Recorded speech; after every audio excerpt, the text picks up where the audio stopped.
treat everybody a little bit nice tonight. We're gonna start 5 minutes early because I'm all set. I'm all gassed up and ready to go. Plus, I got a fun little thing to show everybody. So, remember how yesterday I was talking about... Oh, I kind of showed it off a little bit early. Fuck. Anyway, remember how I was kind of complaining that it didn't have a little BRB tag and I couldn't get it to work? Guess what? You have a BRB tag now. I got it working! I'm happy. This was such a bitch to get working. And what I mean by a bitch... Oh, that's good. And what I mean by a bitch, I just had to flick one setting. And if you don't know what the hell... If you don't know how to read, like, the, sort of prompts, it doesn't fucking, like, do it right. So, so apparently, let's say you take one, right? If you put another text thing... It'll keep it the same. You have to like flip some switch and then it'll switch it over to the regular one. Oh, okay then. But yeah, it's fine now. It's working. So, what's up, Zig? How was your day? I know you were online earlier. We were having a little bit of a chit chat. Nothing too crazy.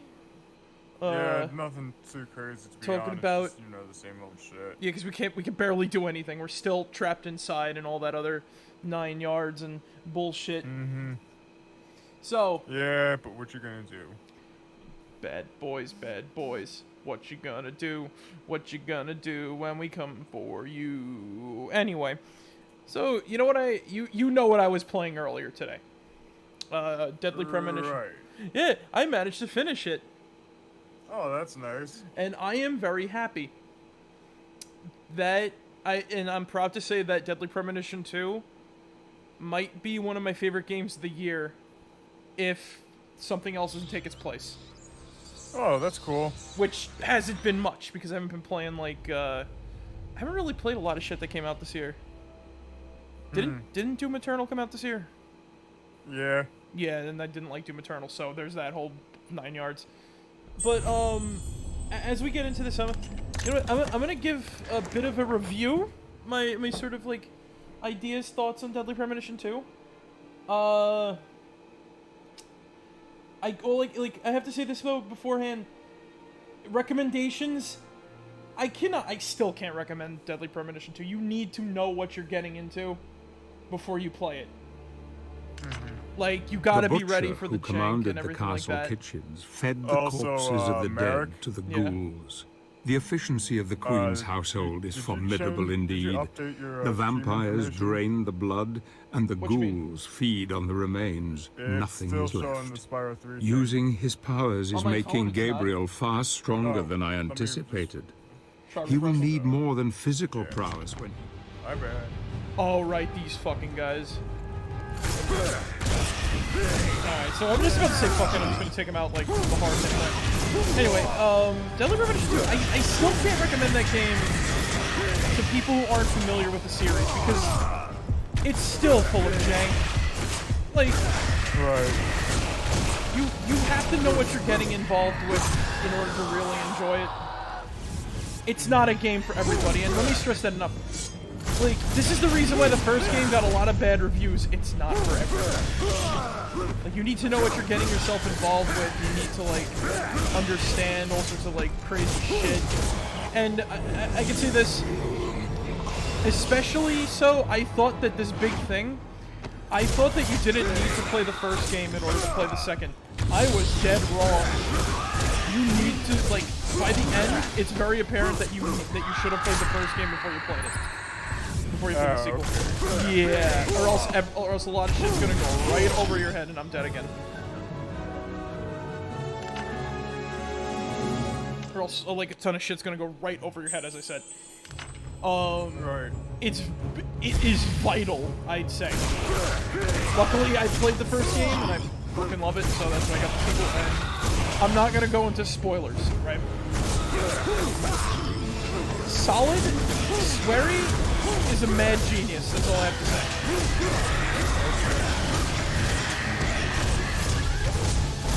Like,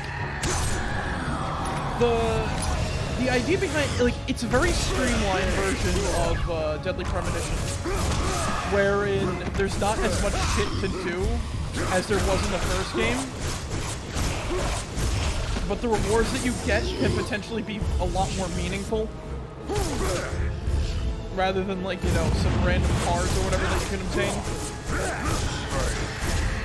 Like, there's a lot of crap that...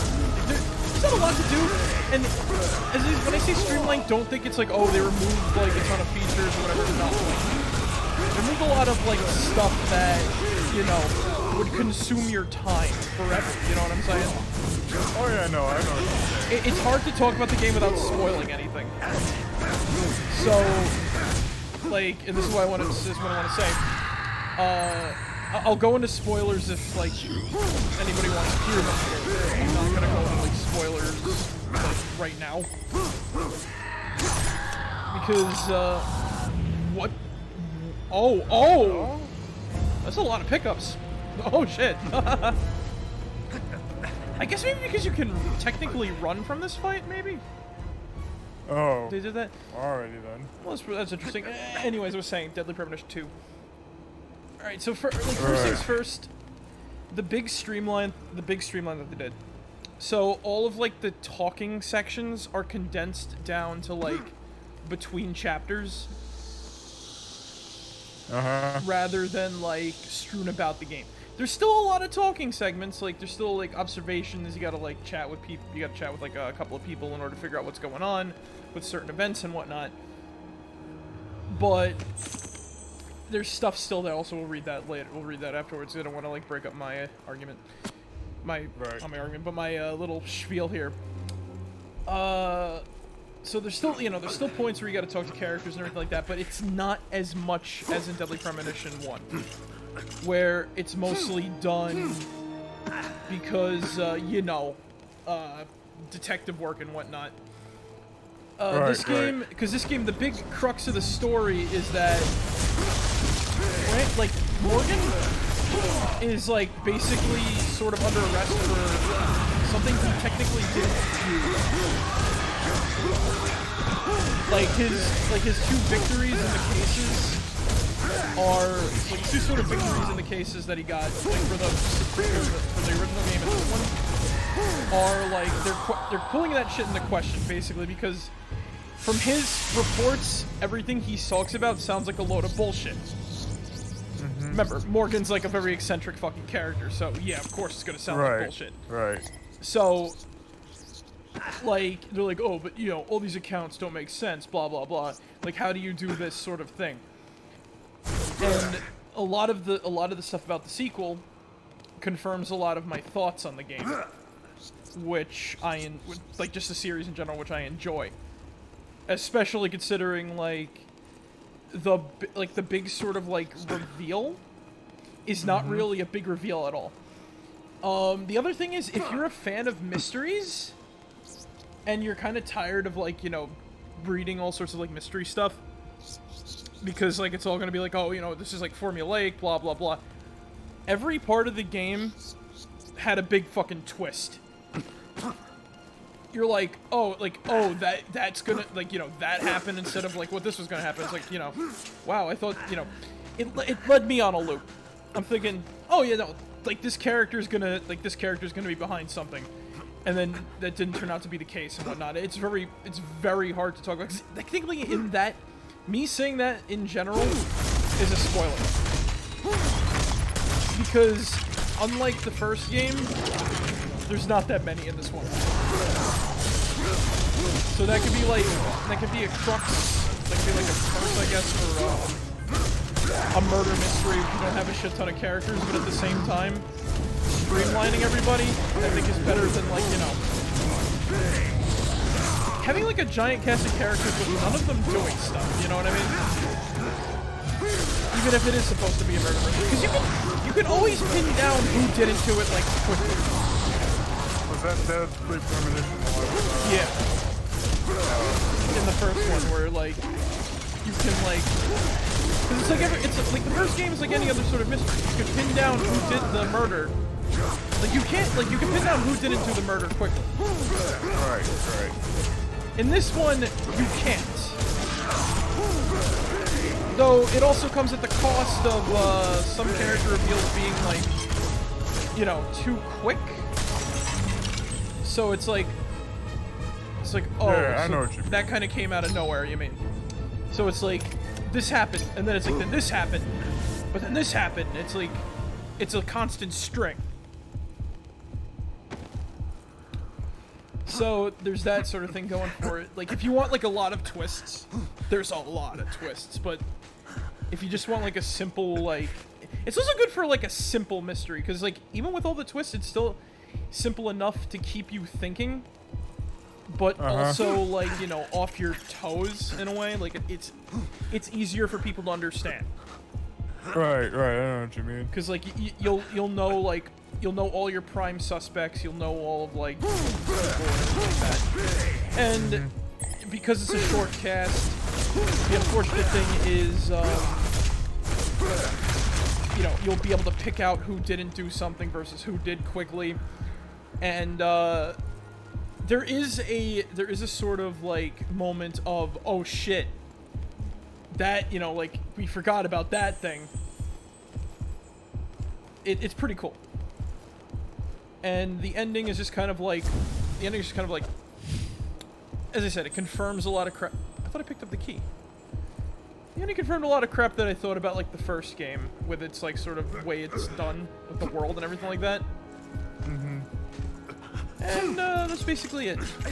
If you'd like, I'll go into spoilers if you really want me to. I guess for the VOD, I'll have to put in a tag and whatnot. If nobody wants to. Let's just keep it spoiler free. Yeah. So, one thing that really fucking freaked me out, though, you have to fight like crocodiles and shit. Right. Because there's a collection gimmick. Now, I'm gonna say this right now. I beat every chapter with an S rank. I don't know how I got that S rank on every chapter. That is, alright, honestly, I think Deadly Premonition 2 is the first video game I've ever played where I've gotten an S rank in every fucking chapter in the game. Wow.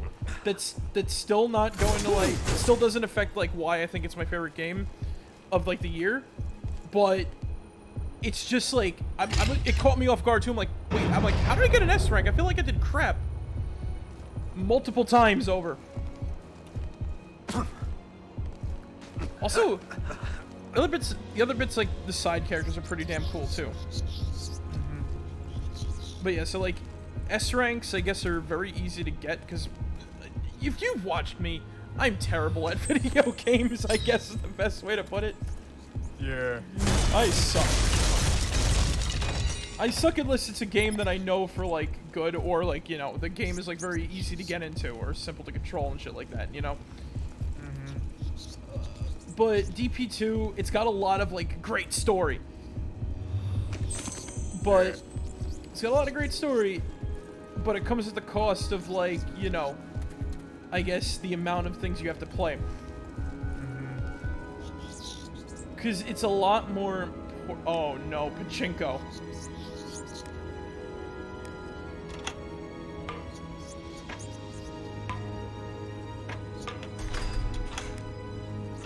Oh, look at that. They stuck pachinko in here, Zig.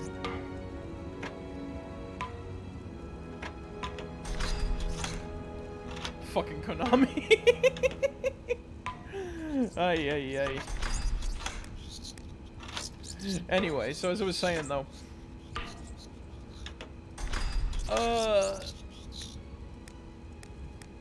And gameplay can get a bit repetitive, but yeah, you have to fight, like, alligators to collect, like, their parts to make talismans and shit, because it goes into a bit of voodoo, because it takes place in the South, and it's pretty cool.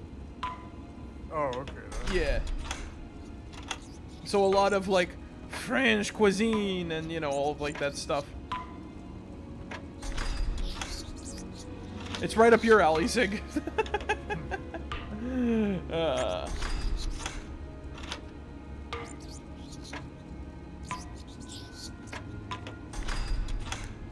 In all seriousness, though, it dives into a lot of the aspects of, like, Cajun culture and everything like that. No Cajun foxes, though, unfortunately. Oh, I want me some granny stew. And yes, there is a sweet granny in the game. Her name is Mrs. Carpenter, and she loves bowling. That's the only spoilers I will give. That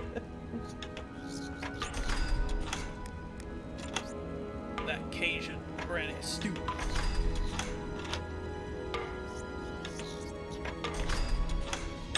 Let me reset this. Let me try this again. So, go down there, go there, to there.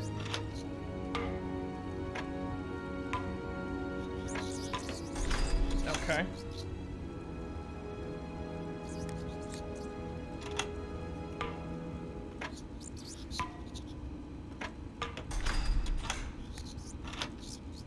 Also, surprisingly, one big thing that's like, I guess it's not really... Both games are severely connected in like big ways. Oh, okay, as I said, with like a lot of like the stuff that confirmed my thoughts from like the first game happening. Right. But then again, I guess a lot of people could say the same thing about like the game as a whole. Mm-hmm. Like, oh, this confirmed my thought from the first game or something like that. But it's because of it's like a psychological horror and like a bunch of other stuff. It's a mystery combined with psychological horror, and it could go basically anywhere. So, like, you know, everybody's theories can be confirmed. It's like Oprah. You get a car, everyone gets a car, you know what I mean? Mm-hmm. But once again, that's neither here nor there, because, like, since it goes both ways... There's always, like I said, some little bits of, like... Some little bits that are there, you know? Also, I thought that tonight would be a good way to talk about this other thing, too, that I wanted to talk about. But yeah, that's basically my conclusion of, fucking, whatchamacallit, Deadly Premonition 2. Deadly Premonition 2, right. It's a good game, it's worth playing, but it's not for everybody. Let me just stress that enough. If you're gonna play it, find some way to play the first one. Emulator, buy it, whatever you want. Make sure you play that one. Because all the ending shit will make a lot more sense. I may or may not release I might release like a thoughts video on it. The problem I have with that though is that I don't have ways of capturing gameplay footage. And I don't feel comfortable, and I don't have the editing skills, and I don't feel comfortable taking somebody else's because I fear I won't be able to credit them properly and everything like that. So that's like, you know, that's neither here nor there. That's just my bit. Anyway, moving on topic, so I wanted to talk about something else. This was something we brought up last time, Zig. Oh yeah? What is that? Grim Tales from Down Below is Oh, severely fucked. shit. Yeah, I know. I know. Look, after the stream yesterday, right? Yeah. Me and Zig were looking up the fucking shit from that. Oh yeah. And it's like, the person who wrote it, their encyclopedic knowledge of, like, American cartoons is off the fucking wall. But at the same time, goddamn time, it's like, you get Nazi fucking boots. Uh-huh. Nazi boots. Nazi boots! Nazi boots. Nazi boots.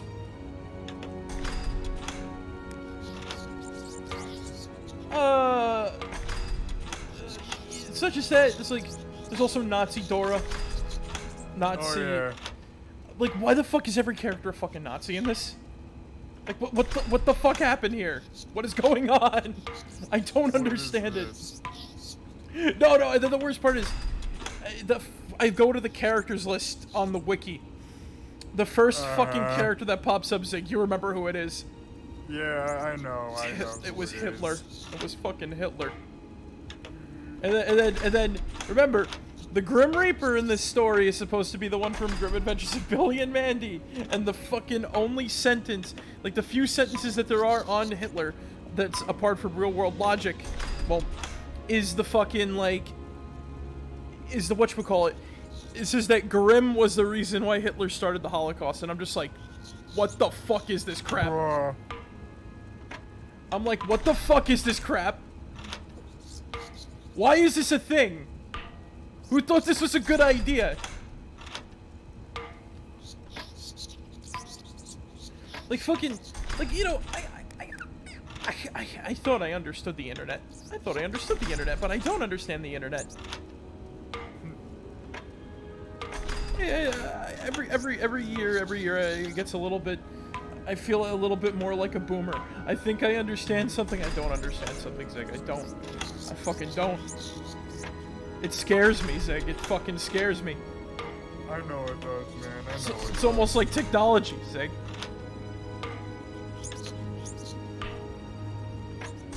When are the robots gonna come for the dick flattening, Zig? When are they gonna come for the dick flattening? What? Look like I know? Yes! I don't program them robots. You're a programmer, aren't you? Yeah, but Certified. as far as I know, I don't know any way. And like, I guess the only way you can do is like you program an Arduino to like use a hammer to like smash shit with. I have armed the tentacle. The Arduino.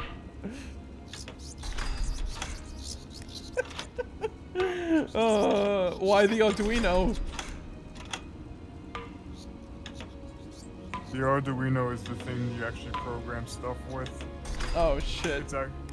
It's actually like a whatchamacallit.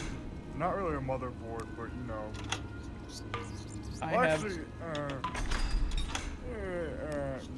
I have armed the tentacle. Now, if anybody would like to shut off my Arduino.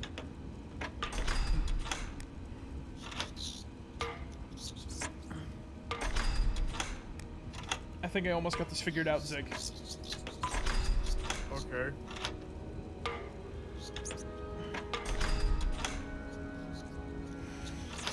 Scratch that case.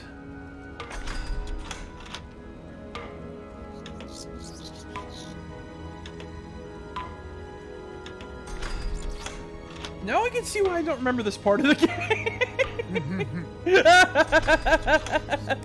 Ay, ay, ay.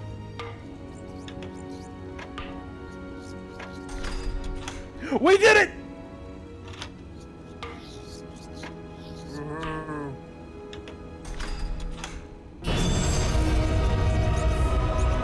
I think it just kind of took pity on me.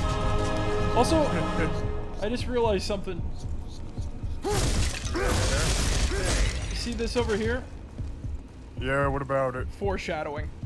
Also, Oh, okay. did you notice like the bunch of dolls all over the floor? Yeah, yeah.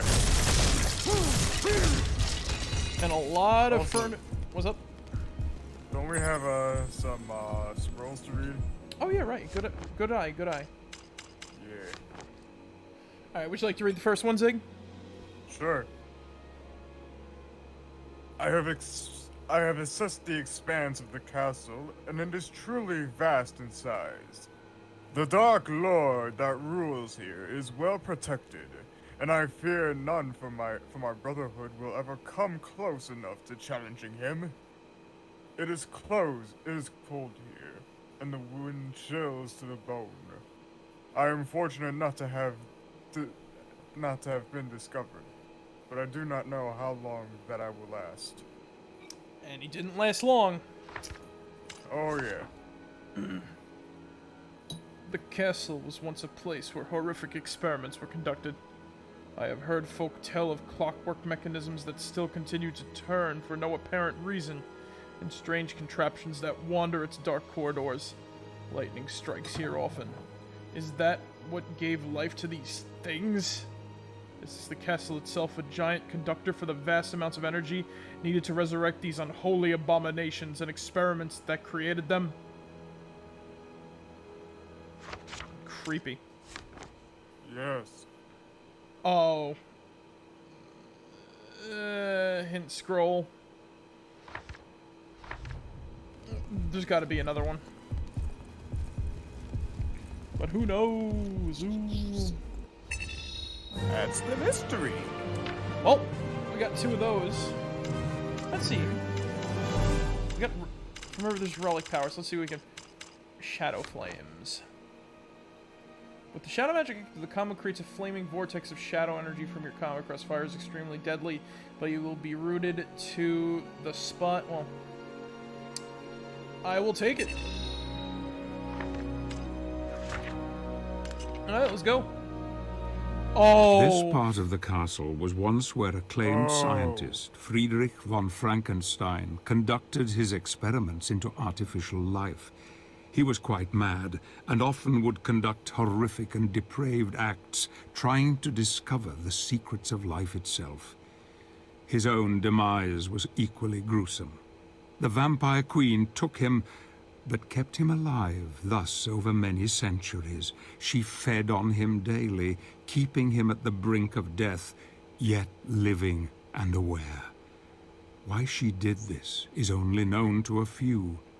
She once loved life and loved living things, and before she became a Lord of Shadow, she vowed she would punish Frankenstein for his vile acts. As a Dark Lord, she was able to keep her word.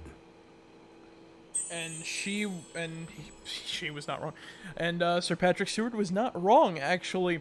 You want to know what she did to Victor von Frankenstein, or Friedrich von Frankenstein? I thought it was pronounced Frankenstein. Friedrich von Frankenstein was, I think it said somewhere, there's another thing you can find out. It says that she literally chained him to the ceiling. Oh, shit. And she didn't just do that, no. One by one, she ripped out his fingers. Ugh. And currently at this time in the game, he's still alive, though we don't get to meet him. Oh.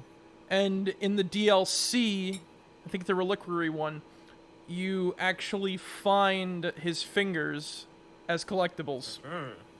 It's very strange, I know, but he's still alive and his influence is still here. We will clearly see that very soon, too. I will say this, though. It's kind of obvious, because this is Frankenstein we're talking about. It's very obvious we're going to be dealing with at some point in this lab. Right. And I actually really like the take they did with it.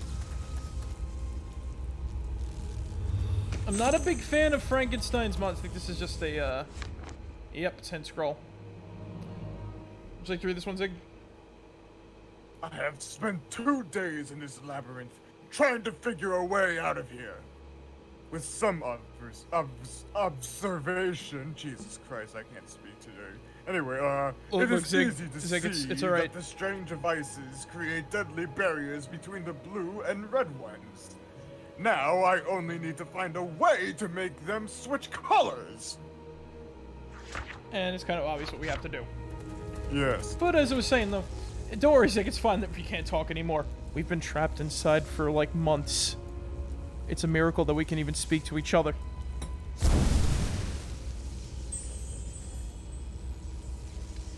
believe we need to...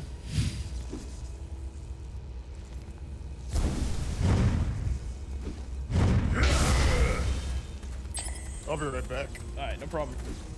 Let me see. There we go.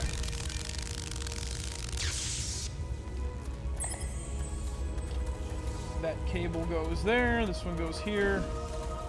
And just empower the punch. And boom!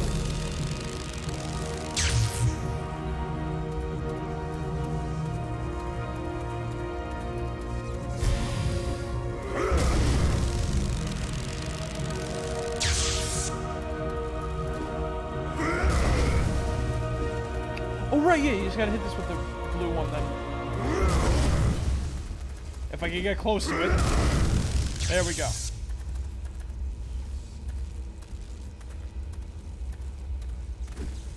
And then I need red. Shit. Please tell me there's a way to refill my magic.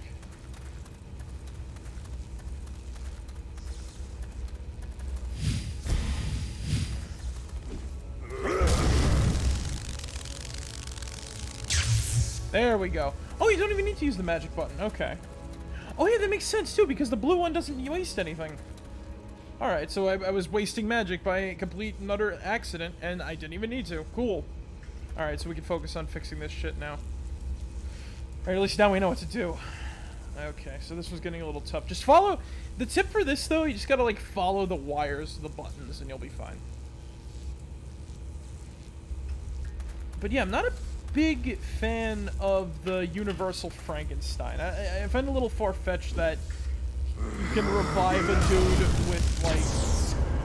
You can revive a guy with just, like, electricity and stitch together parts. I know he's not, like, really alive and everything like that, but, you know, it's like, undead through that is a little far-fetched. Don't you think, you know? But we'll see why I like this one. Like, this has got, like, a bit of an interesting idea towards it.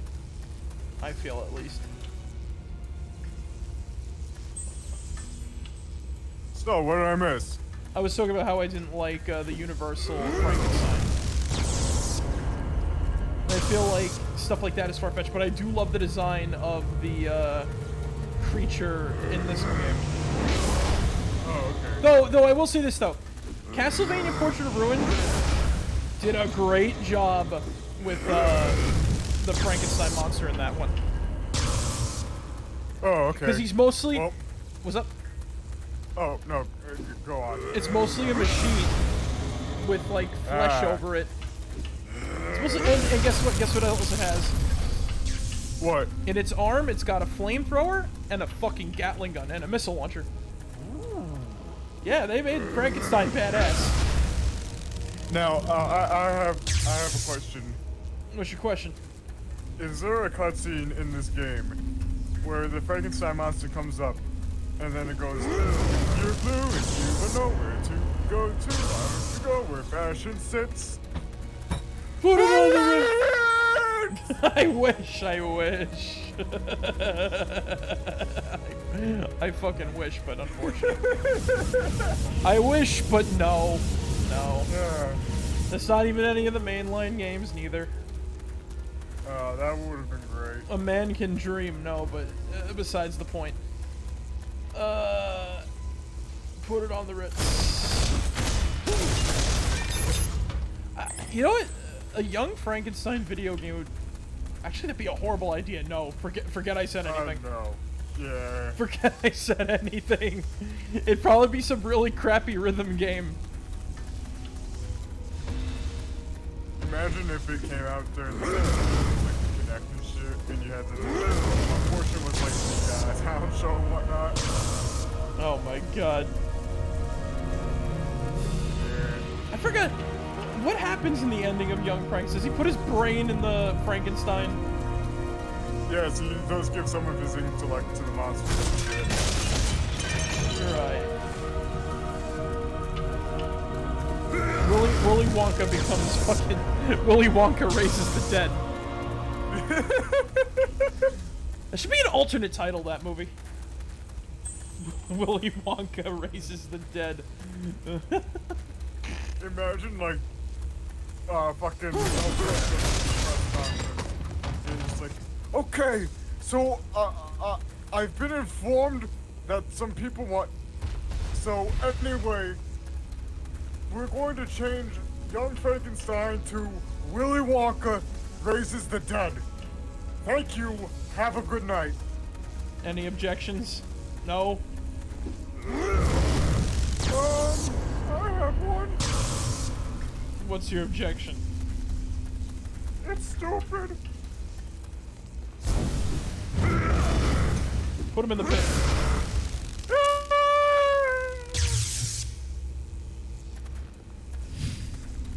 Put it on the Ritz. Oh, wait, fuck.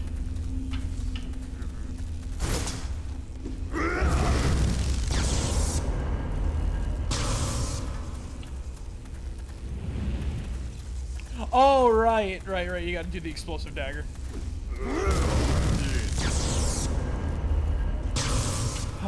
Put it on the Ritz. Cracker. Okay, Ritz crackers, right, are disgusting. What is wrong with you? They are, man! They're only good in one instance if they got fudge on them. I used to put peanut butter on Ritz crackers and all that. That's gross. What's wrong with putting peanut butter on Ritz crackers? Ritz crackers are disgusting. They're greasy, they're salty, and they're just gross.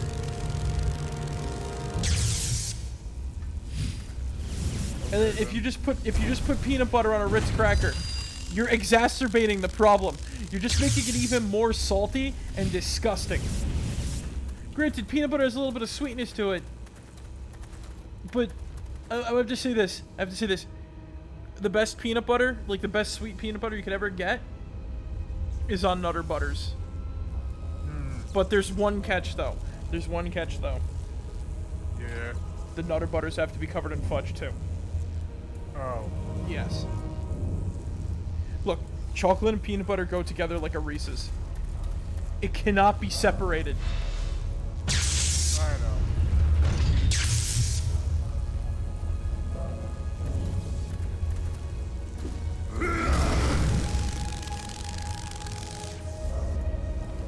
Okay. So this room looks very daunting, doesn't it? Yeah, sort of.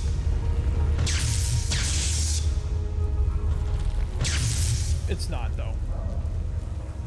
Just take some quick thinking and you'll be fine. You'll be fine. Oh.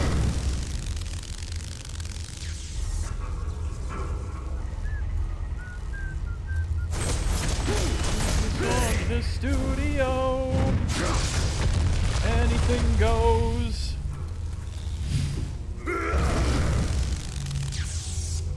Look, I want to do a Fallout musical.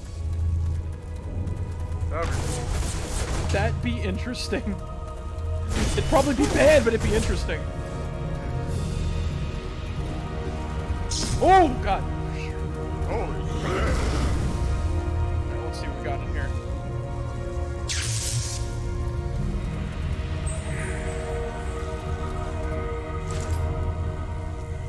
Uh-oh.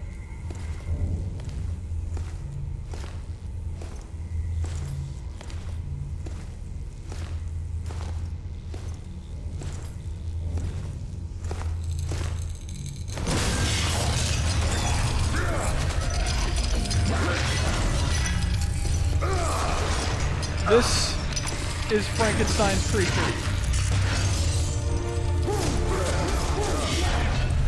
Yeah. Didn't expect this, huh? It's more mechanical than organic. I don't know why. I feel like with the technology that he's using, it would make better sense to build a machine with it than, like, what we got here. Ouch.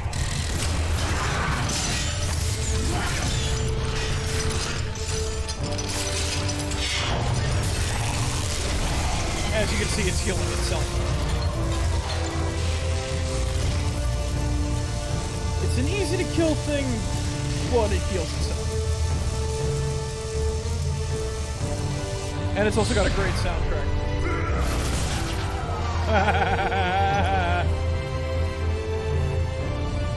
Give it a taste of its own medicine.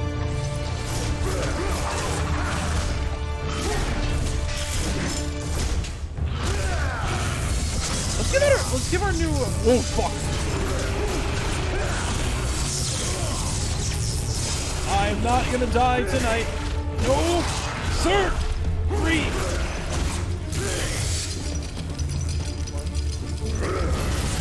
Nope. You ain't healing. Hold on. There we go. Oh my god.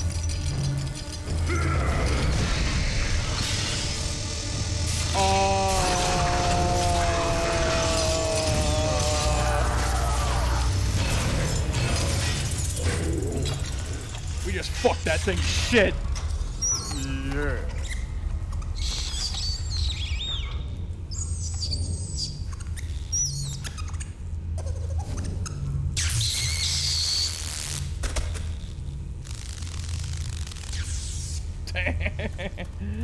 Well then. That is how you deal with a monster. Ooh. Yikes. That ability is fucking busted though. I was fucking taken off guard by that shit. So wait.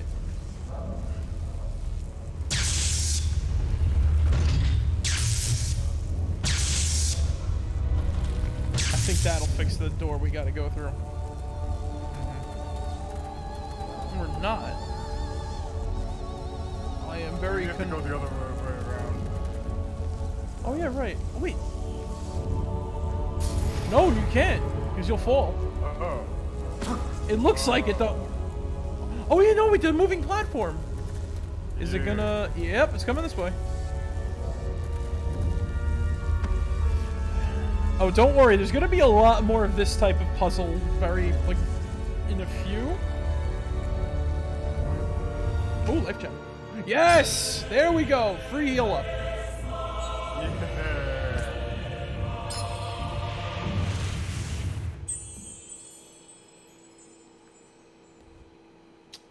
There we go. Some good shit. Alright. But seriously though. What did you expect the monster to be though? Is my question. I thought it would just be like a robot version of like the monster and shit. I wouldn't suspect it to be like, you know, whatever the fuck that thing was. A little fetus inside of a robo spider? Yeah.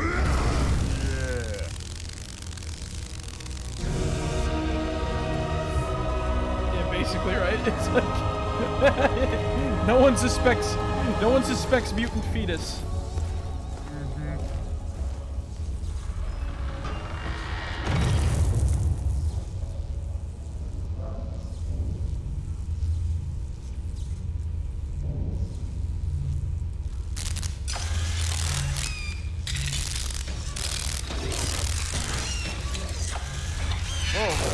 Frankenstein did succeed, though, in creating ultimate life.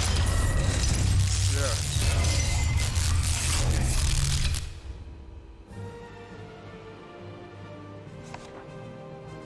Chromatic Observatory. Gabriel has finally defeated Frankenstein's abomination.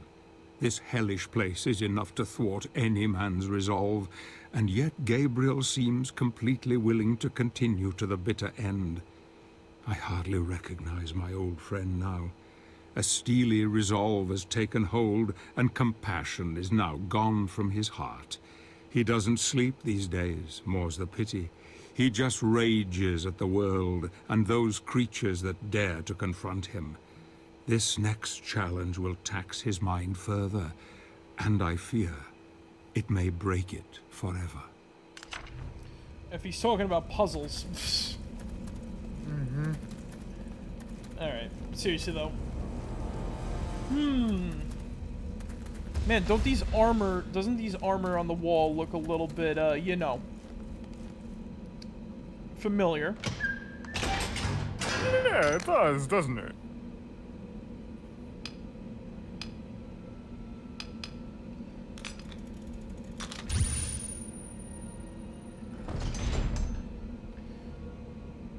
Oh yeah, we got the lens last time too.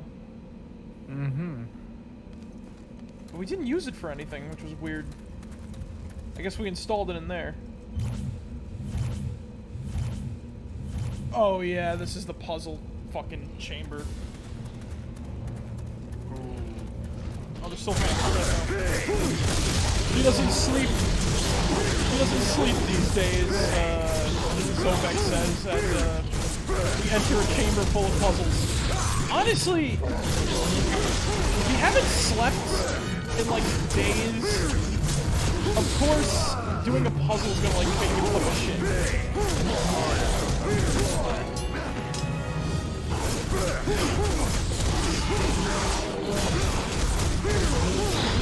Hold up. Die!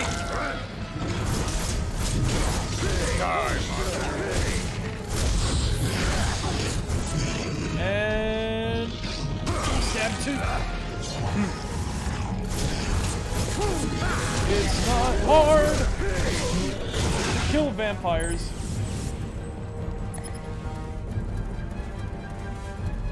Vampires really do suck, just in, like, fiction. We've been over this before, but they got, like, so many weaknesses. Yeah, I know. Impalement. That's why... Again, that's why I like not vampires, werewolves over vampires. What's the call it? Impalement, fire, water, cold water. Everything stops a vampire. The only thing a werewolf has to worry about is silver, and that's pretty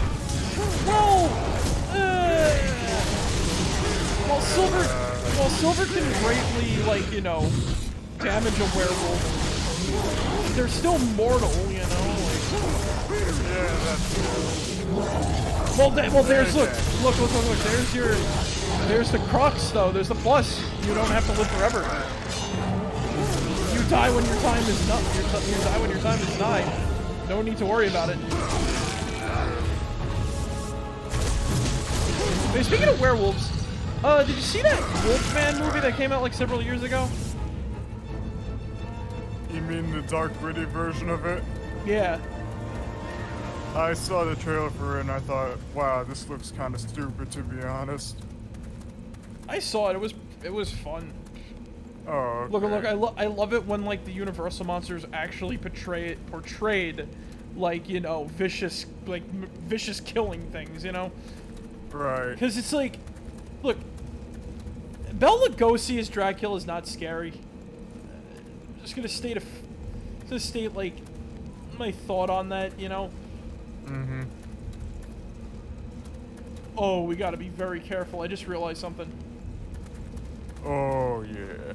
We activate the knights. They're gonna attack us.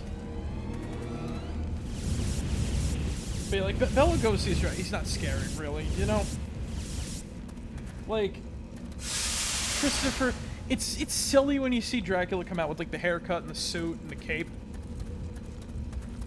It's like a kid's Halloween costume, you know. You pretend to be scared.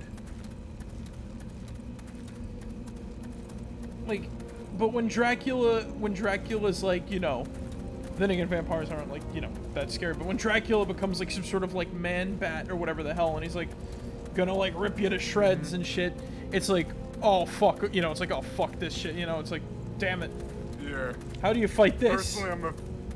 Personally, I'm a fan of the 1990s Bram Stoker's Dracula movie. But you know, that's just my thing, you know. Yeah, that's a fine movie. Yeah. It'd probably be my favorite if I actually finished it. Mm-hmm. Every time I go to watch it, something happens that I can never finish it. So there's that whole story. Well, it's a long movie. It's a long movie too, right? Yeah, it is. So it's like. Well, yeah, I would say it's like maybe a little bit over the standard time for like, you know, a movie and shit, but whatever. Yeah. Isn't like you get like Dracula, and then he's just kind of like, he's like, "Welcome to my home." Like it goes over a lot of stuff from the book, though. Yeah. Because the book really, hold on. Sorry about that. The book really sold the like fiction. Like, it treated everything as real because it was told through like notes and stuff like that, right? Like letters, notes. Right, like stuff. Which is really cool. Yes. He took the form of a wolf and then he attacked me. Ah! I guess you could say it's the progenitor to the found footage genre. Yeah, it's actually legit. You're right. Yeah, I know. Because not many books were written like that. Then again, the closest thing I remembered reading to that was like Dear Mr. Henshaw or whatever the hell it was. Oh no, you know what was also like that too? What? A little bit. Carrie by Stephen King. Because they had like, you know, he would have fucking articles supposedly written from like, you know, the town, from like, you know, the local town and shit and all that good stuff. Yeah. Also, hi Johnny, how you doing? Hey Eugene, how's it going? And then he would fucking screech to the high heavens whenever someone would challenge his authority, like this. You know, as much as I love it, the book, I feel like the book would be much better if it had like parts that had like some notes, or like it was told through notes and journal entries and stuff like that, rather than like, you know, the way the book, because like, especially when they're talking about like whatchamacallit, the part where like they're like reading back to the past and people have like seen him for years and shit like that. Yeah. It would be great to get some insight on that sort of time period, like it's a clown or some shit like that, you know, like I saw a thing or whatever. It'd be cool. So what the hell do I gotta do here?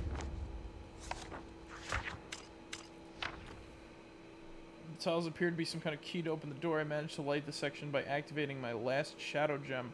Oh. Oh. Oh.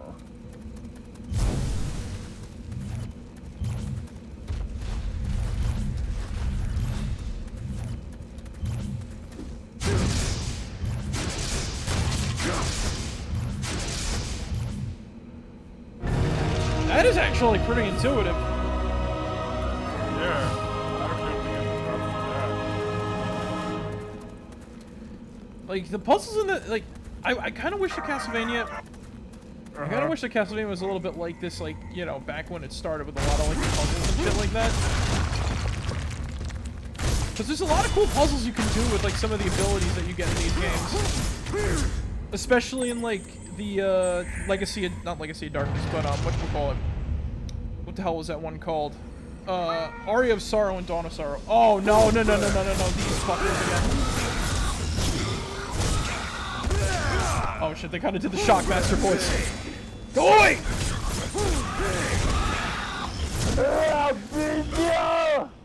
When they swing their sword forward, they do the Shockmaster voice. Come and get me, Steve. I'm getting some fucking star vibes from motherfucking House of the Dead. What Like vibes? this motherfucker Oh, Star? flying around with his goddamn fucking sword ass looking fucking piece of shit fucking ass. His single He's single sword. Yeah, his one single sword. Yet meanwhile, Star Platinum, I'm sorry, the Star is flying around with 2 swords. Alright. So straight up. Is that a fucking Marek? Is that motherfucking Mufasa's head? Yes. Indeed. Mufasa died for our sins. Alright, so... Is that yellow? Also, Marek, What's up? I want there to be a mod that, like, whenever you swing your whip around, it just goes. Hold on. Like, the fucking, like, every time you swing your fucking whip around, it just goes. Okay. I want there to be a mod now, but, like, the fucking croissants just, like, get, Oh, we like, gotta all kill a in their guy. pitch with, like, each swing just, like. This is yellow, right? Or this is orange? Croissant! Croissant! Croissant, croissant, croissant, croissant. And this is silver? Or is this aqua? Because that looks like aqua. Yo, what's up? It's alright. Alright, I gotta focus on getting the, Oh! If we do all 3 of them at once, I think. Oh, no! Not the Ghost Boyos. It's the Boo Brothers! It's actually a weapon used by the Shaolin monks. But again, no, there's actually a chain whip Yo, used by the Shaolin monks. it's the Boo Brothers before they helped Scooby-Doo.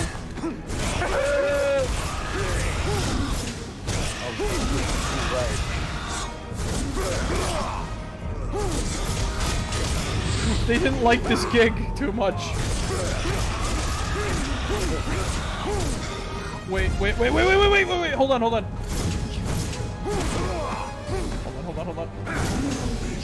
Burn, baby, burn! My dude, I got a question for you.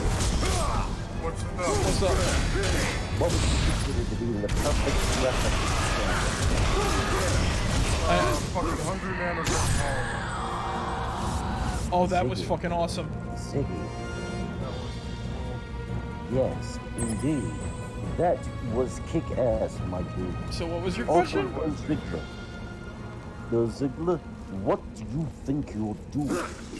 Well, So wait, what was your question, I'm gonna Eugene? fucking beat your ass in like 5 minutes. You say that, and yet you proceeded to give me the correct answer to the breakfast sandwich question. Oh, what Congratulations. You, Ziggler, have passed the test. what You are now an official honorary mean star. what my preferred breakfast sandwich would be? What would your breakfast sandwich be, Marek? Well,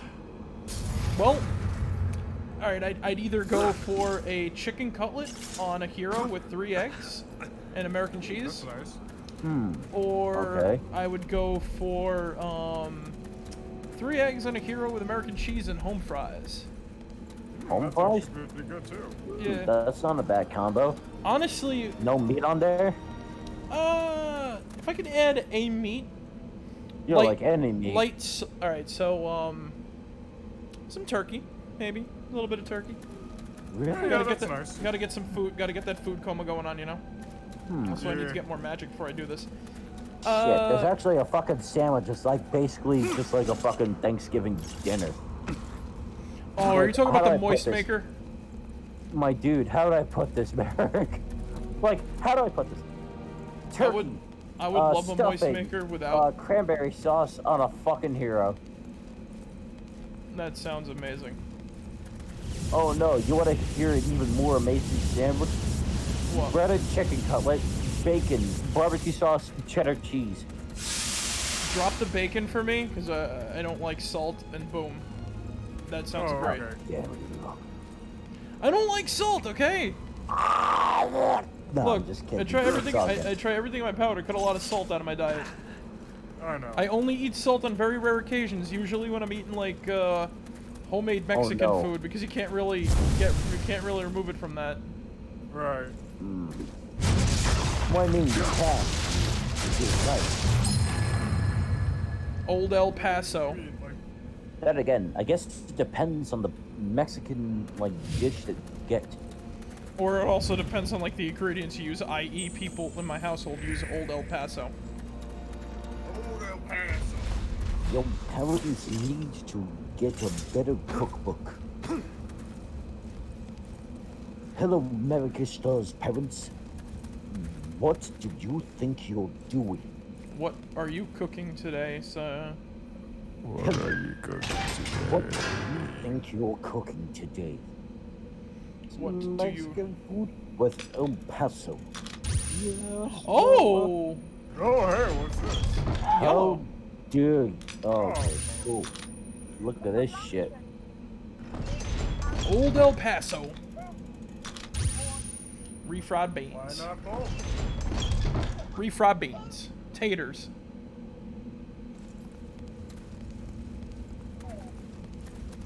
And then I gotta remove the green to make aqua to get that corpse back there. Death before dishonor. Cooking by the book. Merrick, have I told you about the time that my buddy Keith How I would describe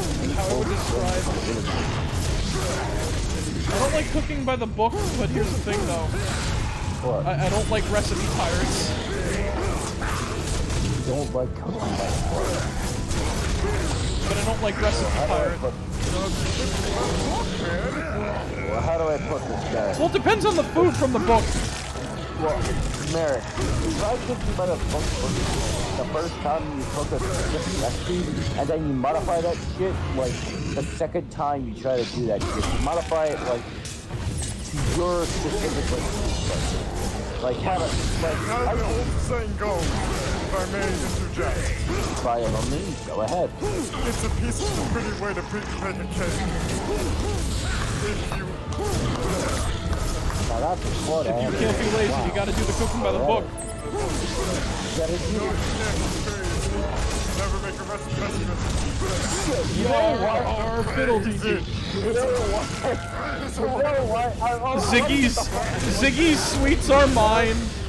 All your feelings are mine. You know what? I'm actually gonna fucking like commission the voice of Lord Shax to actually do that shit. What? The cooking by the The book? thing, yeah. Do the cooking by the book from fucking Lazy Town, like.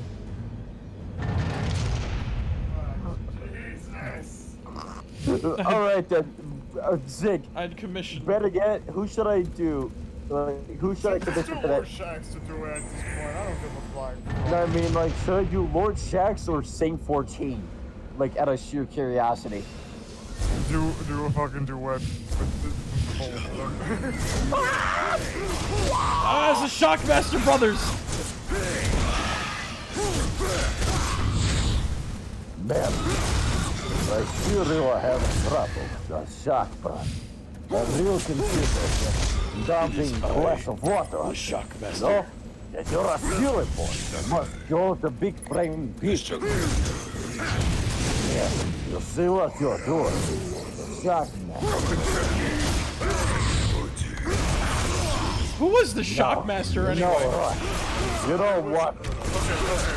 I actually, since I am a wrestler, aficionado and everything like that, the Shockmaster was actually a wrestler who was in the WWF by the name of Tugboat. His real name is Fred Altman. He was part of the natural disaster with another guy by the name of Earthquake. That's besides the point. When he was brought over to WCW, he was fucking thing called the Shockmaster. He was supposed to go to, he was supposed to break down this wall and everything like that. Yeah. And be like this very intimidating, you know, foe and shit. But he also had like a A fucking stormtrooper helmet covered in like glitter and shit. like silver and then glitter. He just like, and when when he was supposed to like break down the door and whatnot, he tripped and the fucking helmet fell off and everything like that. We've all seen the fucking video, right? Yes. But that wasn't him doing the voice and everything like that. You know the. You know this voice. You know what I'm saying. Yeah. That was actually another person who was doing who had a background role and shit. Ole Anderson. I think he was I think either like on the booking committee or something like that, because WCW had like a booking committee and shit. But that's besides. Fucking called it. Anyway, when it was time for the fucking Shockmasters to debut in the ring and whatnot, Yeah. they actually did the stormtrooper helmet and everything, and he just looked like, you know, your regular Joe Schmo and whatnot. I wish he kept that stormtrooper helmet. Yeah. That made him more intimidating. Doing the deep. I am the Shockmaster. I guess because they didn't want to, like, you know, keep having to pay what's his face to do the voice.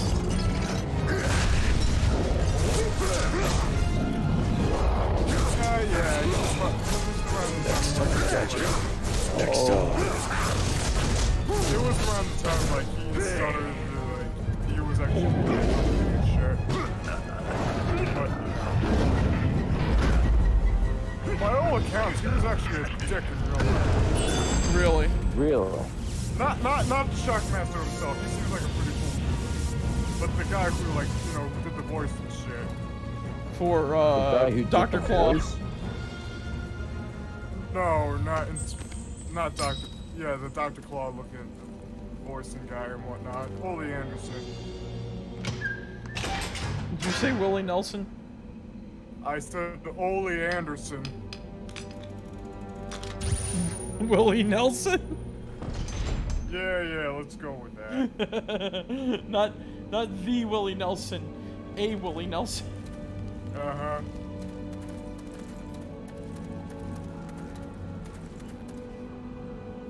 But what if it was the Willie Nelson? Also, Zig, here you go. Or Eugene, would you like to read this guy? You want me to read them? Fuck yeah. I'll do Sure, it. go ahead. Alright, what voice you want to go for? Something... Just whatever you want, man. Alright, let me get a good look at him, yeah? Shit, this is some fucking Noble Knight looking motherfucker. I'm getting some fucking, Save 14 vibes. The information gathered from books found in Lego Hobby's library. Aye, are according to local tales and some witchcraft texts. This castle is rumored to be haunted long before the vampires came to dwell amongst its walls. This legend was so powerful that, to this day, only a handful of people have dared to call the place home.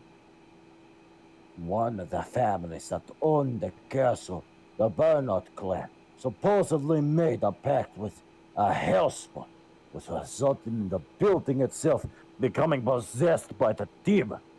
Probably it is just a myth created to harm the reputation of the family, but the fact that the castle would be a living entity may explain how after centuries, no one has been able to create a complete map of it. Even after expending considerable resources on such an easy task. A disgrace. Yeah. You know, this game takes place in like Eastern Europe and shit, so you actually did a pretty good job. Yeah. You think so? It's pretty good. Yeah. Shit, thanks, Zig. Works for one of the Brotherhood Knights.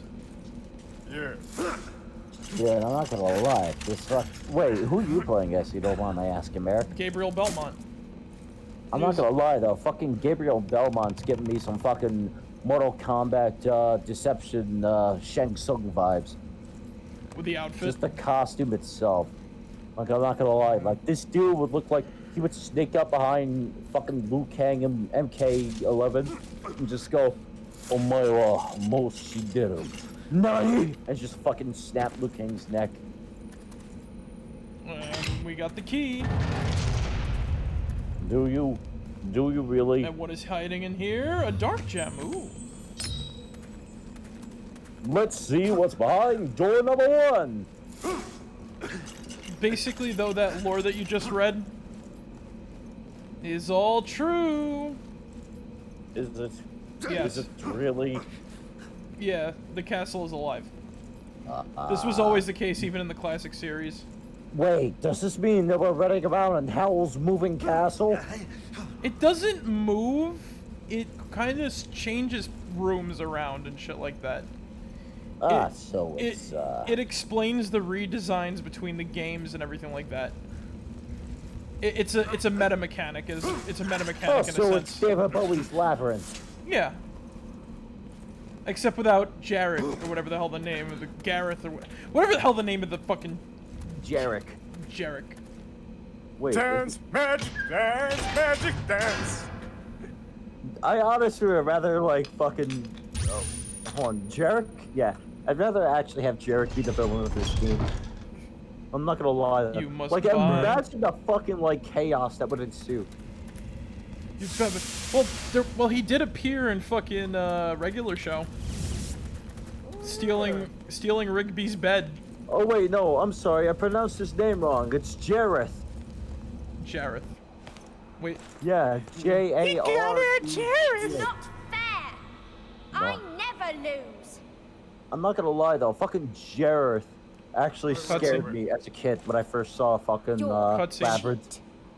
And you're going to pay. But now that I look at him, it's like, holy fuck. Oh, sorry. Now, Foreshadow. play with my toys. Anyway. Damn, boss! Damn, boss! Hey. The story of Labyrinth is more creepy than, like, I feel like, when you read about it, it's a little more creepy. You hear, like, troll, and then, like, they kidnap the brother. Yeah, and now when you look at like the puppet nowadays,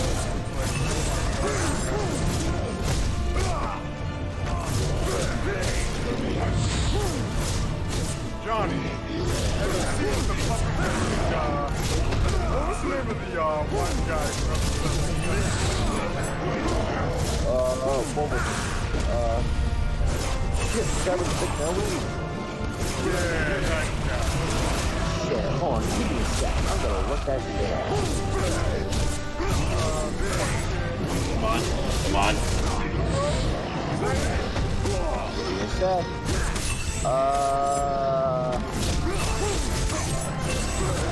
Hoggle. That's the guy's name, Hoggle. Yeah, you know, Hoggle with an H. That's what Hoggle looks like nowadays. Yeah, Oh yeah. He's like ripped to shreds, right? that picture can't be that bad. Oh, no, John. Oh yeah. This is 30 years of the fucking thing. By the way, remember those armors? Now we have to rip the souls out of them? Oh, We gotta rip the souls out of...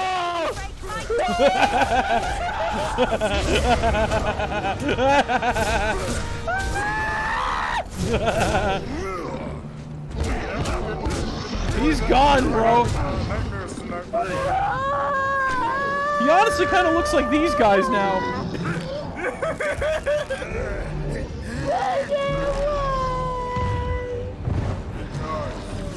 I hate the ever-loving shit out of This is what Pago looks like now.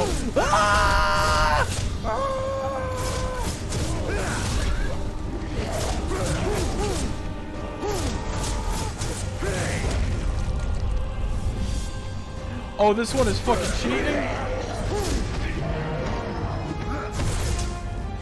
Ooh. We got him! Boys, we got him! Oh yeah, by the way, if you don't rip these guys' souls out, they go to inhabit more of the bodies.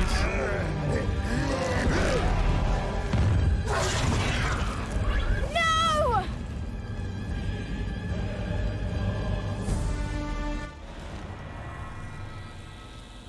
I told Shit, you. I kind of was want to going have a couple of to those win. things to like skip around the house.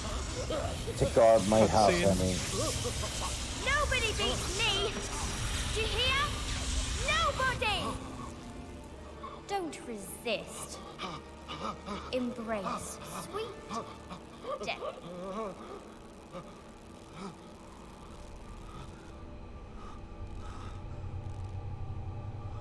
Marie.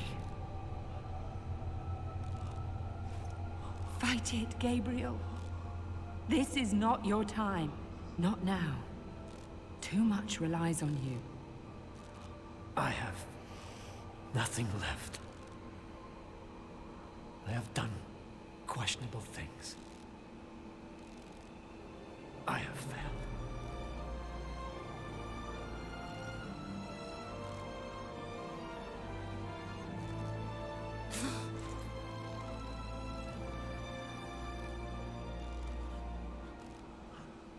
I envy you. I envy you both.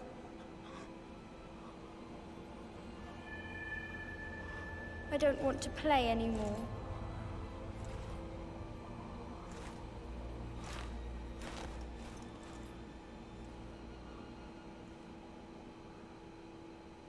What?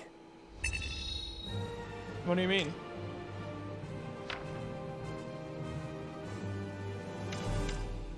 She knows that, you know, she kind of lost. Curious, isn't it? Love can be a powerful weapon, it seems, even to those who are dead. Laura has spared him. Though she has the power to take his life, she has given it back, and all for love. Perhaps she remembers her true mother's arms around her, comforting her before she became this creature. Perhaps she remembers the feelings of love thought long lost to her heart all those years ago. A child's love is without bitterness or boundaries, a pure love. I wonder what will become of her, this lost soul, when we kill her present mother and send her to the pits of hell where she belongs.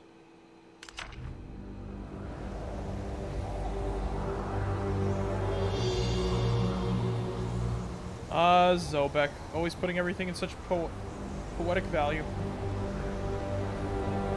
Just look at that fucking tower, though.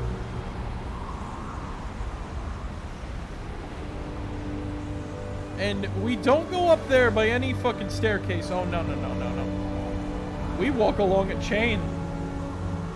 This castle is so badass that in order to go from, like, tower to tower, there's giant chains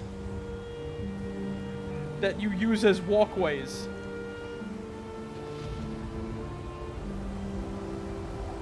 The God of War influence is, like, astounding. That's all I have to say about that, though. Right. Also, dead guy immediately to the start. I have seen a young child crying in the darkness. My first thought was to comfort her, but something stayed my hand. There was an evil surrounding her, something unholy. I made a quick escape up the ramparts of the castle, and am now exhausted. I have been unable to scavenge many gems here, for many of my brothers did not get this far.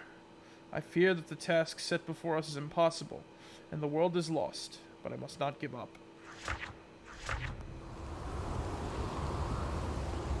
Alright. In like any badass game, you don't traverse the walls. You traverse the walls.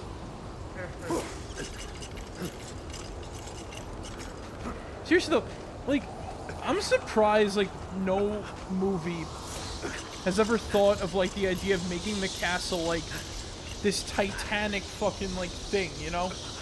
In any of, like, the sort of, like, vampire movies. Yeah, I know what you mean. I'm glad Castlevania does it, but it's just like, you know, I want to see more of this shit. The cool castles.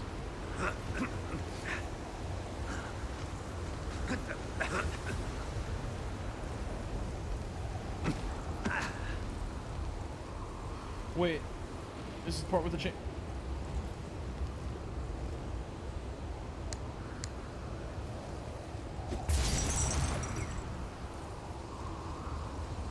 I see skeletons.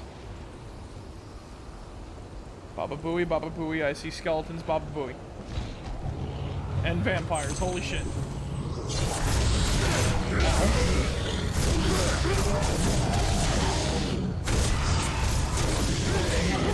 Take this! Ow.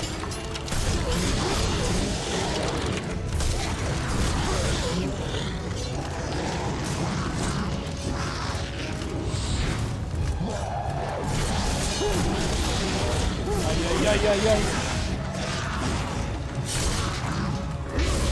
now you know we're getting close to, like, the Lord of Shadow, though, because all of her fucking minions are here. Everyone is here.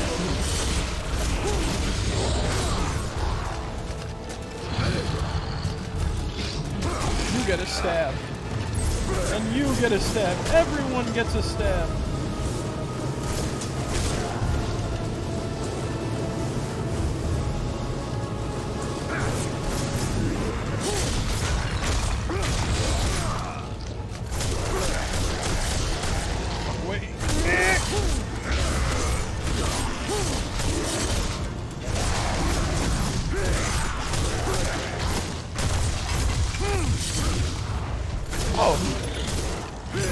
Trying to hit him with a power attack and it's about.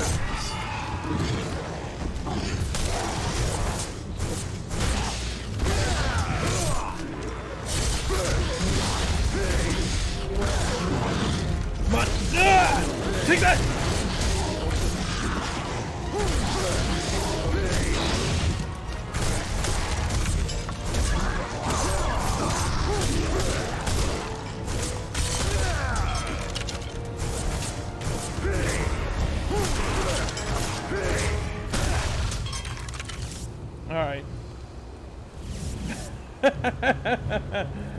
Oh, this shit's getting intense now.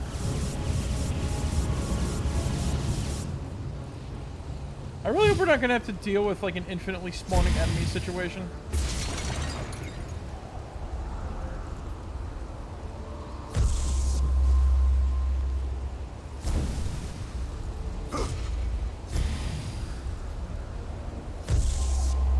Because that shit's gonna suck if we gotta.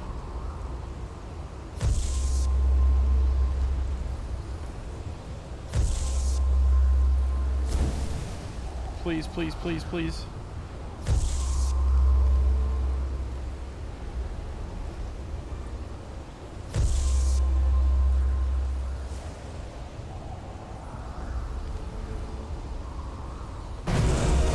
Wow! Holy shit, second try.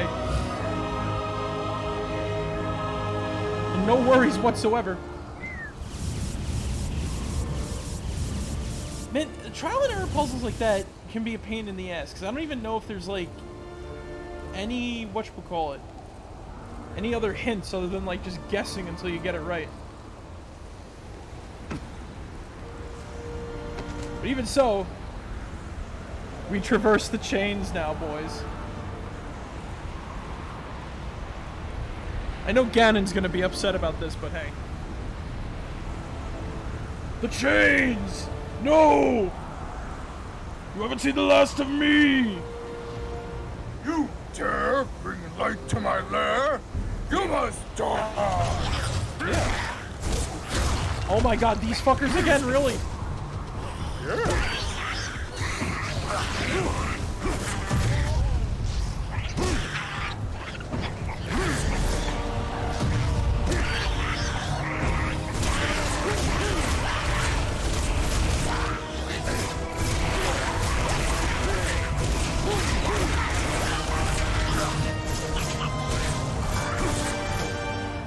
The imps are literally just tiny fucking demon babies.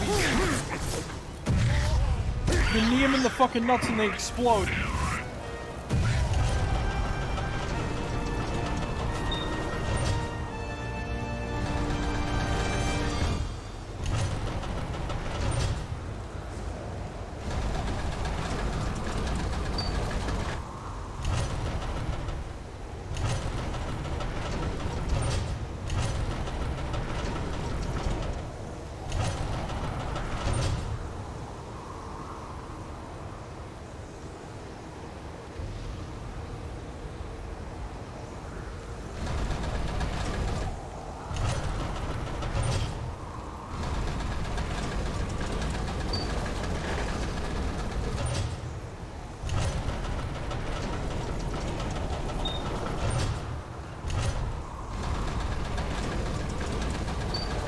There we go. Nice. And obviously, because we know where we gotta go down here, we don't gotta go that way. Just yet.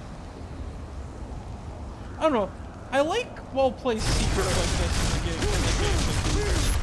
game. Yeah, I know what you mean. Because sometimes I feel like exploring can be very weird. Yeah. Like, it doesn't feel like you get anywhere. Yeah, I know what you mean. Then other times you get stuff like, of course. Of course!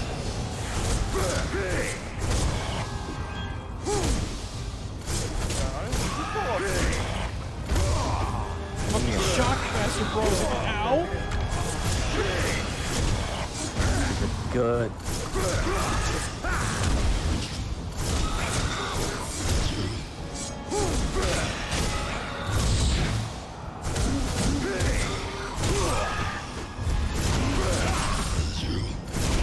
Oh my god, stop!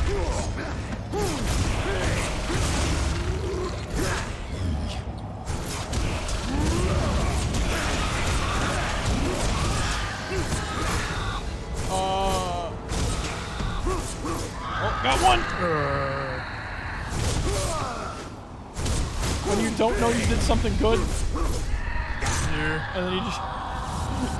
you don't know what you're doing, and then you accidentally do something good. Well, I'll take that victory.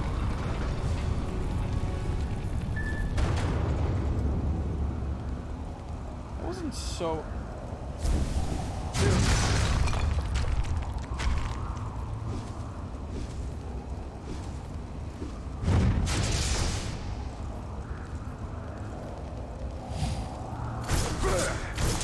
I feel like there's some...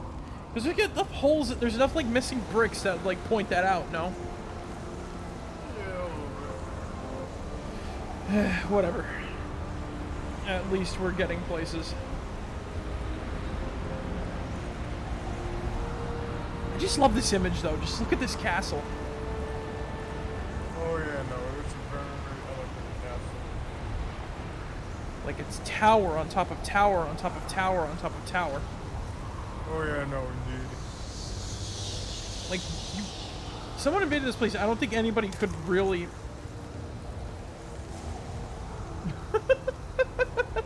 Look at the clipping. Ay, ay, ay.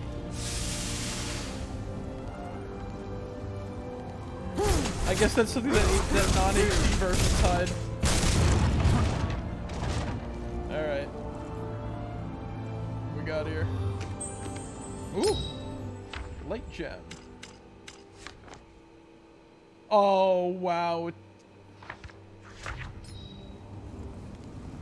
So the scrolls are the hints then. Whatever.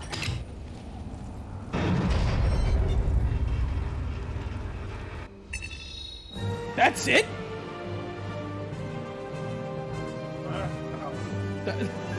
That's it, really? We barely did anything, holy shit.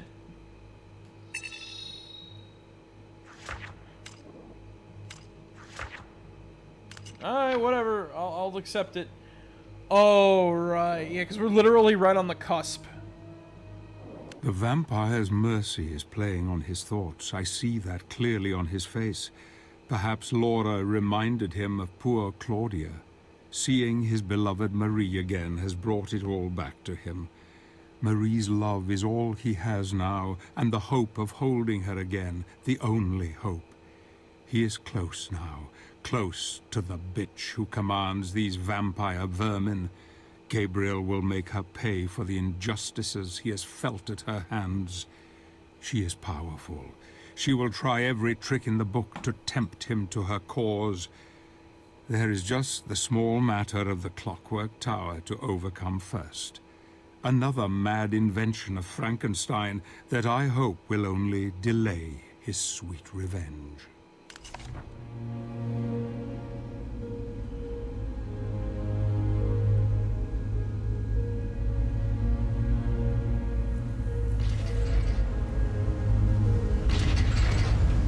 So it's kind of clearly obvious that we're going to encounter the creature again in here.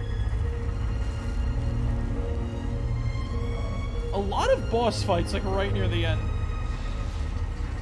Fun fact, next level is actually going to be another boss fight. And then the level after that's going to be another... Yeah, and the level after that's going to be another boss fight. So, this is like a level with like a boss fight in it. But then the other like portions of this are going to be just like boss fight. Yeah. Boss fight levels. So this is a weird. Whoa! Oh shit! So this is an instance of haste makes waste, I guess, because they really want you to try to jump these gaps. But it's a it's a devious trick. Yep.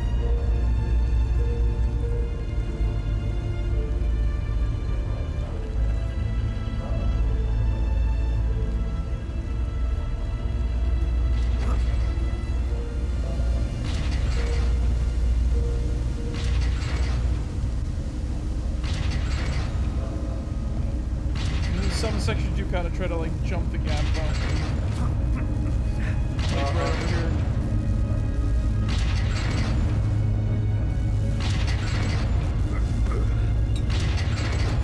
See, it's not so bad.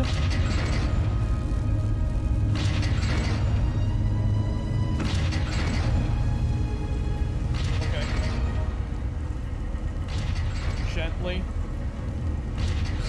wait for the...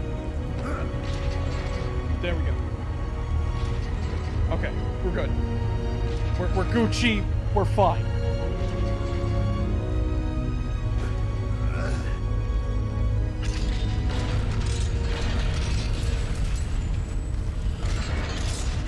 I don't know why I let go, but okay.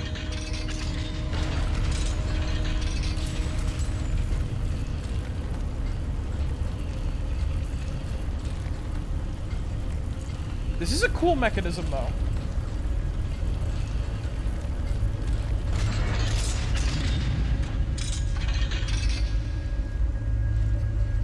I don't know, I like how you just kind of have to bring this up slowly, and it opens the path for you. Like, this was clearly designed to be a death trap, and if you notice down there, we missed a body. Yeah, whatever. We're gonna do the gem roundup, so. Oh, okay. That's going to be a pain in the ass later, but whatever. It's better than searching for them at the same time, you know?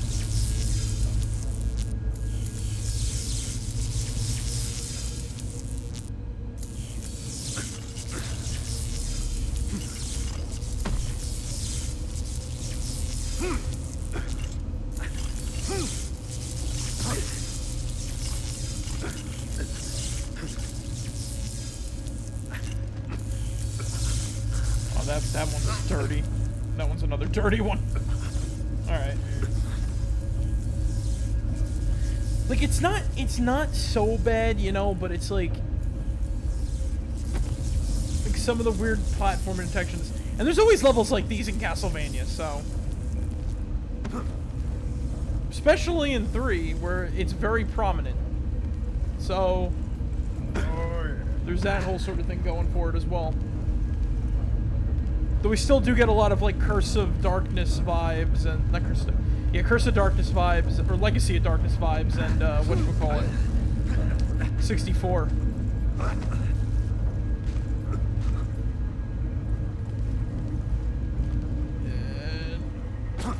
there we go. Ooh! Ooh!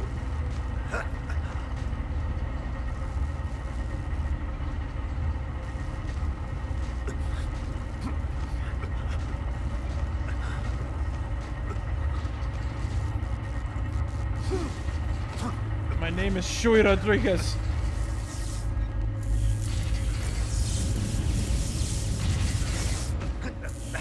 Ow. Okay.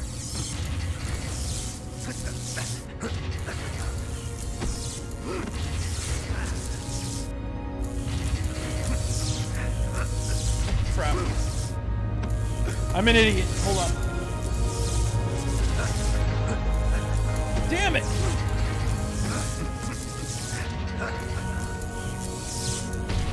Oh, come on!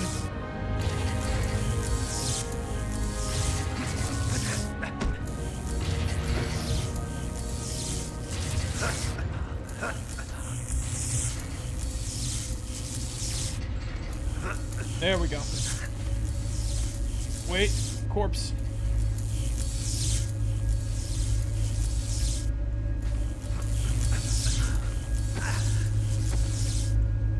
What's he got? What's he got? Ooh, life gem. Good, I need that. Alright, here we go. You know what else? Castlevania 4, this is kind of reminding me a bit of, like, that one level where you have to, like, sort of, turn the level. You know, when the level's, like, spinning? Yeah, I know what you mean. Yeah, that's, like, very... This also kind of reminds me of that. Oh, look at that, we got... No. Ah, whatever, fine. I'll let it connect.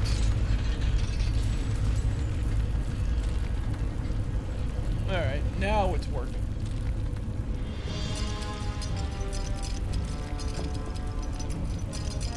Oh, but then Mr. Funfully shows up.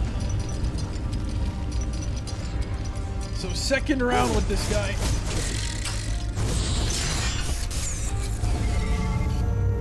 Oh, right, he's got TK now.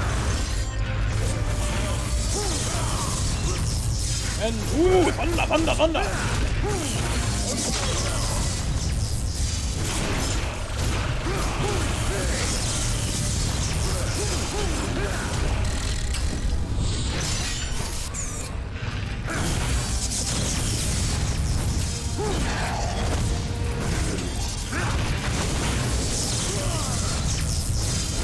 Plus side of this fight, you can't kill.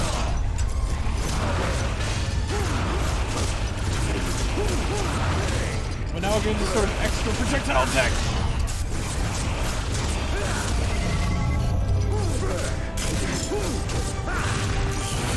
You know, I'm surprised they just rip out like parts of this place that'll like fuck up the machinery to keep us from progressing.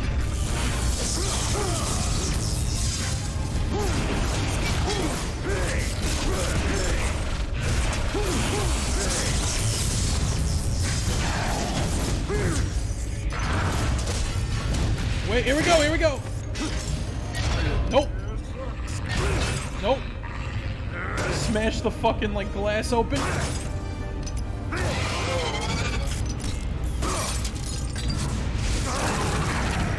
Look at the core.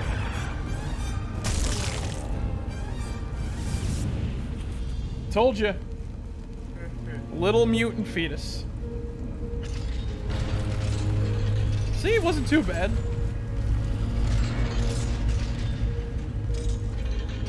I do like how we get a nice good look at that little like weird fetus thing after we just rip it open and it just kind of like pops in our hand.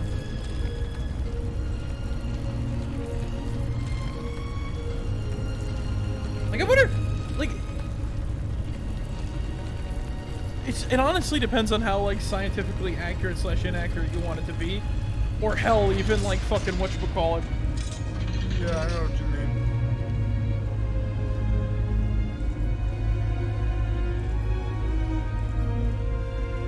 I think the last one, I believe that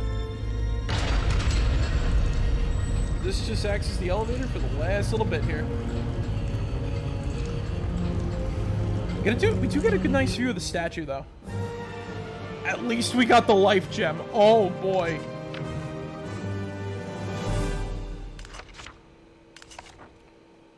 Olrox. I will talk a little bit more about Olrox when we The giant mechanisms and gears continue to turn, but Gabriel continues to foil them. He is now in the heart of evil. Darkness is all around, surrounding him from all sides. Here he will meet the brother of the one he destroyed in the village. His name is Olrox. The two brothers have been her greatest champions, yet I sense their reign of evil is ending here tonight. Olrox and his brother Brawner are traitors who took sides with the Queen when she became one of the Dark Lords. He has wreaked terror on the lands ever since. But now he will meet one who is greater, more powerful than he. One who will deliver a message without any mercy. Olrox, meet Gabriel Belmont and his vampire killer. I love that cutscene without end. Well, I love that text. Hold on. Cutscene, though.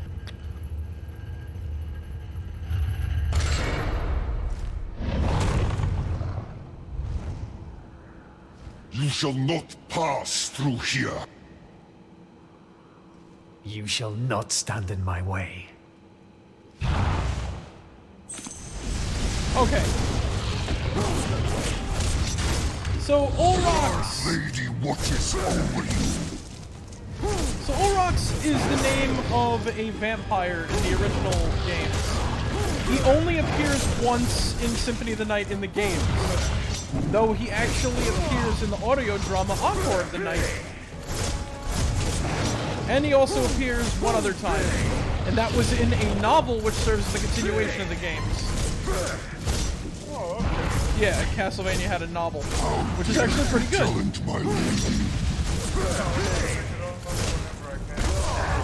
It's only in Japanese. Yeah, you see the problem. Anyway, so Olrox is literally just a vampire in Dracula's castle. However, in the novel, he tries to take over the castle. He tries to usurp the vampire lord, and it fails because death. Yes, death is like the reason why he doesn't like fulfill it. Also, he enlists the help of like several other creatures to help him take over. Or attempt to take over. However, that's kind of basically it for Olrox. He doesn't do much. He's a boss fight in Symphony of the Night where he turns into a giant, like, lizard, and then you kill him, and that's the end of his fight. Which is kind of ironic, because the inverse of, the sort of inverse is that, like, Bronner, in his original appearance, is a little more, intimidating and powerful. Because he basically took over the castle from Dracula, right? Well, Olrox is just kind of like a regular boss in the original game, right? The original timeline. You shall not pass through here. In this timeline, Bronner is just kind of like the first guy you fight, like unimportant. And then Olrox, like the one who's basically weaker in the original timeline, is a lot stronger in this timeline, I guess. Compared to his brother, at least. The Dark Lady watches over you. Well, it's just like a minor observation. But yeah, he's slightly less bulky than his brother. Which means he's a little bit faster and he has a lot. He's a little faster and he can try to bite your fucking neck. How dare you challenge my lady? As well as make him a little bit harder to that. Also, he never shuts up about his lady. He's kind of simping on the Lord of the Vampires.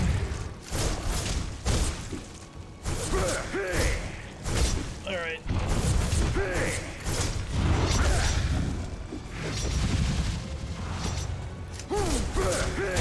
My lady will be pleased after I bring her your head. He never shuts up about the Lord of the Vampires. Is basically it. But kind of like, he kind of has the same sort of simple personality. If not slightly more than Olrox from the game. The Dark Lady watches over you.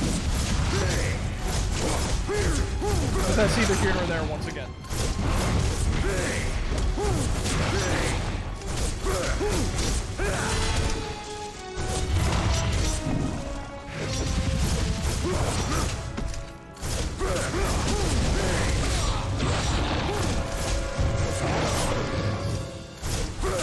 Also, whenever you get the chance to heal,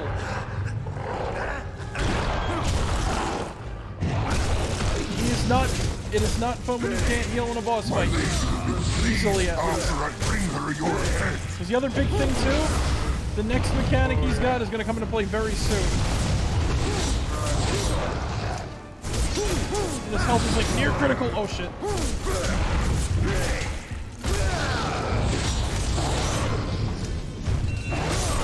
And I'm fucking dead.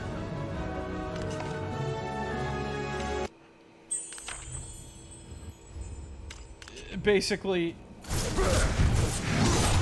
dodge and don't get greedy with your hits.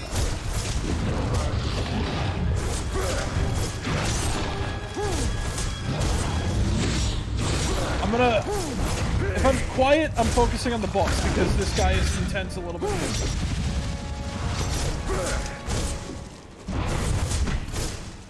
How dare you challenge my lady?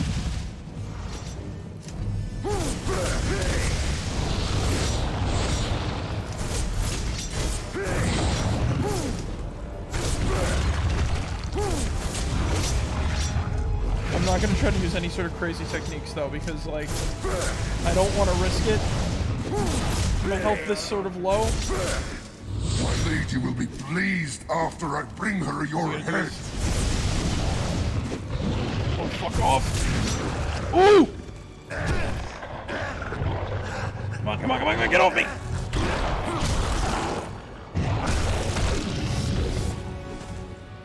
you can see there, he also is able to teleport a little bit. The Dark Lady watches over you.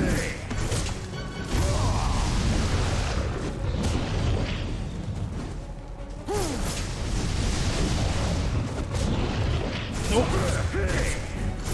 Come on, go down. Ooh. I was just right out of range of his blade throw there. How dare you challenge my lady?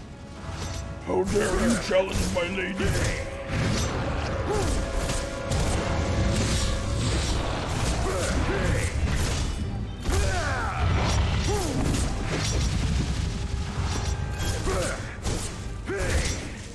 Dude, quit simping on the vampire queen! Oh god. The Dark Lady watches over you. She ain't Marceline. She's not worth it, man. You can simp for Marceline, the vampire queen, but you can't simp for... Uh-oh. Okay, I took some damage, but I'm fine. I got a little greedy! Okay. The grabs are not all that bad because I get free orbs. My lady will be pleased after I bring her your head. Fuck off! Fuck off! My lady will be pleased after I offer you your head. No!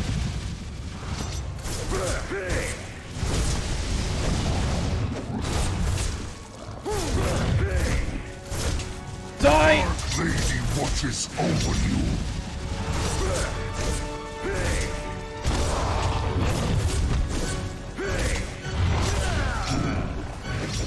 Yikes! Hold on, we got him! No! Don't dodge in the wrong directions! Ooh! How dare you challenge my lady? I'm not challenging her, I'm challenging you! You're not letting me get to her is the thing. Yeah, back off, bro! Back off. How dare you! There we go. Alright, so remember how they were keeping, like, werewolf corpses? My lady will be pleased after I bring her your head. Yeah, they feed off of the werewolf's blood and it makes them stronger. Oh, okay.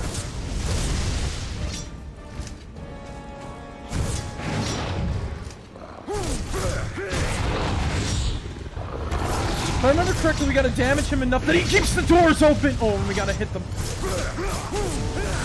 Yeah. Like an idiot, he leaves the... Lady watches whatchamacallit, over you. the door to the thing open, the Iron Maiden, and then we can get to them and destroy the corpses.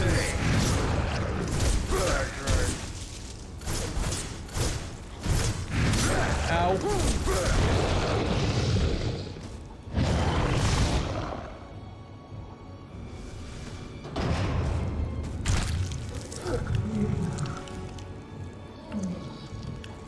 Right. See? And now we're in the second phase. So now I can sort of get a little bit greedy. Because if I die, we can start this section over again with one of those things destroyed. But I'm still gonna play it a little safe because why the hell not? Oh god!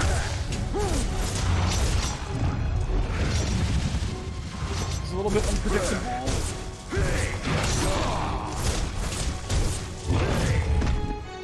My lady will be Still not gonna use my crazy techniques because I don't have enough, like, you know, either magic or...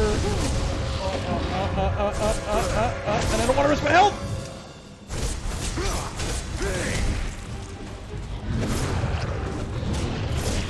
And I don't want to play a game of hide and go seek. To heal.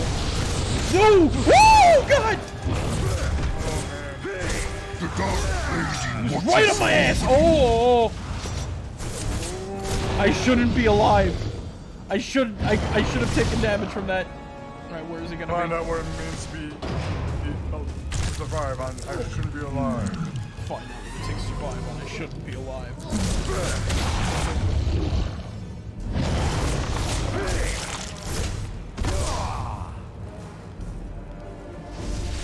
My lady will be pleased after I bring her your head.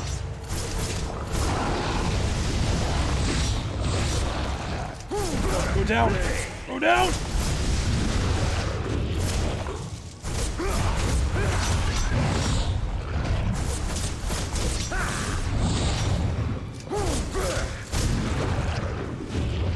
If I could just get those orbs.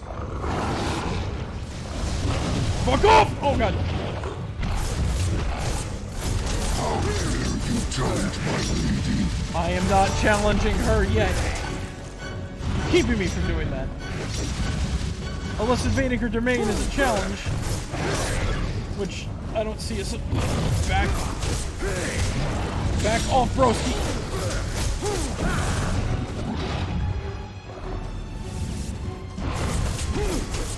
My lady will be pleased after I bring her your head. Monkeys in outer space. Oh god.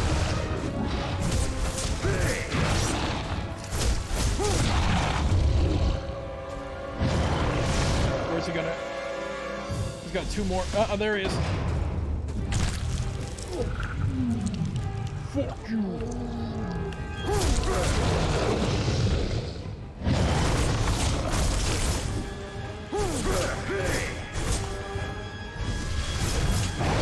Ow. No! You challenge my lady. Stop it! Stop it! Stop it! Stop it with the punches. I don't need to do the punches.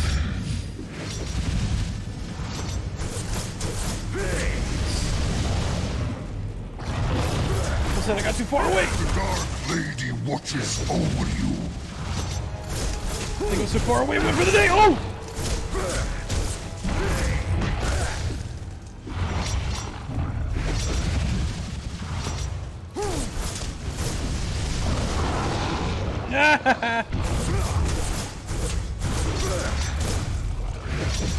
Stop. Come on. Come on, come on, come on, come on! How dare you? Woo! We dodged him. Stop it. I got sweat going in my eyes right now. Alright, there we go. We got him. We got him on the ropes. It's obvious where he's gonna go. There's no other corpses, man.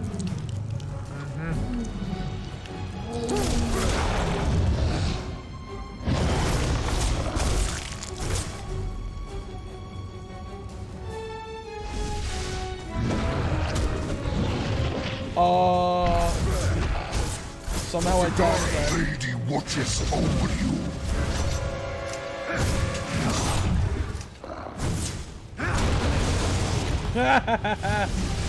Taste abyssal fire! Oh, God. Ow.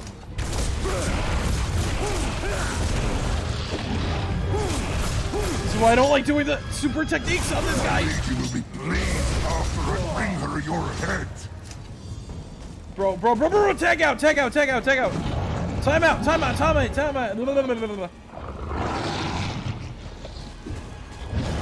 Can I just grab what's on that corpse, bro?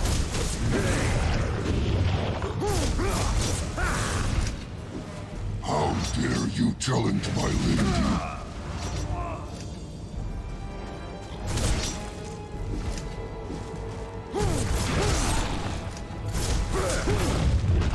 Okay, fine.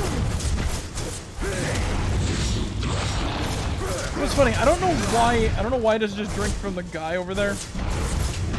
Unless he's like an old corpse. Considering that he was stuck behind a fresh werewolf for the most part. Here we go. Yeah. Holy shit.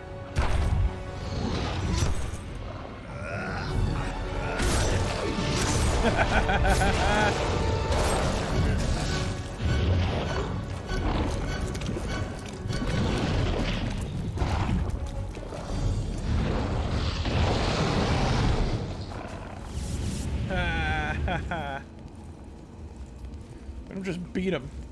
We fucking destroy him. Just drained him of like his fucking blood and shit, man. But that's not the only thing we gotta do with his blood. Oh. I'll be the roundabout. Words will make you shout it out. I'll spend the day your way. On the moment driving through the sound, I'm in and out the valley. In and around the lake. Mountains climb out of the sky and they stand there. This is literally a JoJo reference. Right.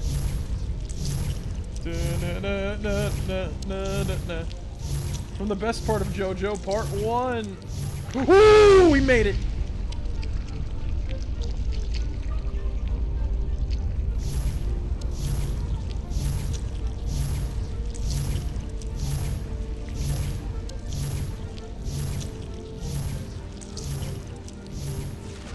Ouchies.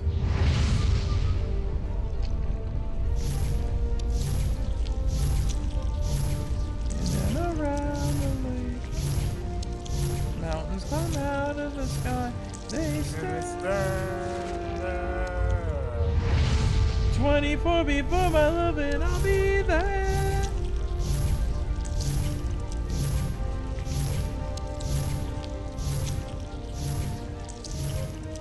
Kind of funny is that, like, there's a bunch of other JoJo references in the other Castlevania games. Like, you know that you could get a stone mask in Oh, that's pretty funny. yeah. Well, it's even in Bloodstained Ritual of the Night. They kept that tradition. They put a stone mask in it and it looks like the one from JoJo. Oh, that's pretty cool.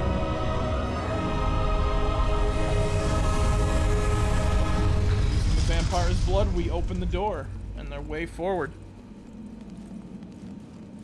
Just this giant winding staircase. Alright, let's see what relic powers we can buy, because I know we got like a lot more money. Oh, still can't buy anything. Okay, fine.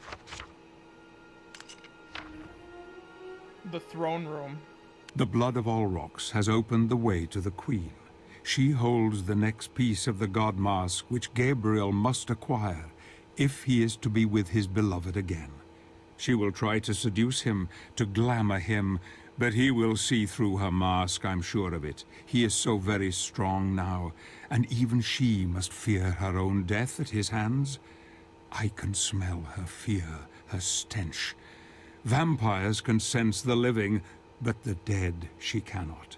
She knows Gabriel is here, yet she cannot sense death close at hand also. She knows what it is he wants. Poor, beautiful Carmilla, you will cry bloody tears before this night has ended. Another Castlevania reference. Bloody tears. Just look at this though. This whole section is just a giant, like, classic Castlevania reference. I love this. Oh yeah, well, that's pretty cool. I know for a fact that Aaron from Game Grumps would be like pissed off. He's like, why not just play regular Castlevania? Because fuck it, why not? Let's play this. This is fun. Anyway. Oh, look at that. Guy just sitting over there. Look, a man made it this far. Holy shit. And he had a light gem too. Ooh. Light magic upgrade. Nice.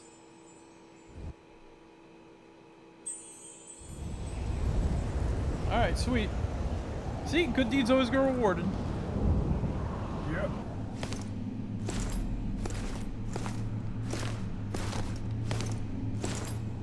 I am told that you are looking for me, warrior. That you seek to obtain the power of my other half. You are brave and handsome.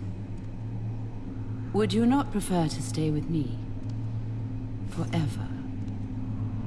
I can show you many things, many pleasures. Your empty promises mean nothing to me. You and your brothers have betrayed us all. You are the reason why the world is in darkness. You are a fool, Gabriel. You think I don't know who you are? My sister in her piety wanted nothing but good for the world. But in her arrogance she begat me and brought doom upon herself. Mankind is ruined, and you must choose sides. Warrior. I choose life, not death and decay as you have. Death is merely a question of perspective. We are not so different, you and I. Your god cannot save you now. You will be one of us eventually. It is inevitable. No. I will take the three powers and unite them. You would kill those who founded your own holy order. You are even more cold-blooded than I. Who is the real monster here, Gabriel? You poor, deluded fool. You think you can bring someone back from the dead, don't you? Someone you love.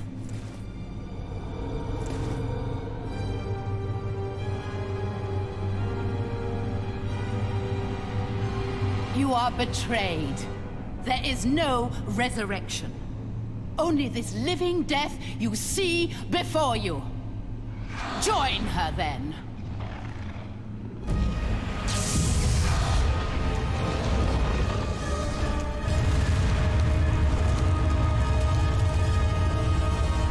Carmilla, the second Lord of Shadow, or I should say Lady of Shadow. But anyway, besides the point. Carmilla is actually named after another character from the original games. And, yeah, she kind of goes unseen. Kind of. Because she does appear, but, like, not really. It's very weird. So, like, she's in, like, 2 games. I think I'm also mistaken here for, like, another character. You will know pain. Because, Carmilla is, like, very similar to another vampire in the series. Right, no, yeah. Hold on. Let me double check this real quick before I go on my spiel about Carmilla here a second. I just want to make sure I'm saying the right thing, because Carmilla is something that gets me confused sometimes, because there's another vampire who's very similar to her that appears in the series. Yeah, I know what you mean. Yeah. There's only a handful of vampires in the original series, so sorry everybody. Let me just Carmilla from the animated series. No worries, man. Right. Here she is. Carmilla is the one that rides the skull all the time. She's usually portrayed as like a floating mask, or like a lady riding atop like a demon skull or something like that. Oh, okay. And she's got a decent design in the games. I believe I might be also thinking of her about I might be mistaking her with like Dracula's. I was mistaking her for Dracula's niece, too. Because like she's sort of like whatchamacallit? Smash Bros. Oh right, yeah, she's in the background of the Smash Bros level. Let me just see one thing here. Laura. Right. So yeah, Carmilla is not Dracula's niece, I don't believe. Yeah, right, yeah, she's just a minion. So, Carmilla's a vampire that appears in multiple Castlevania games. As I said, she's sort of depicted as like a naked lady riding atop a skull, and she usually fights alongside her vampire lover Laura, who also can tend to appear in the game as what's it called? Regular enemies occasionally.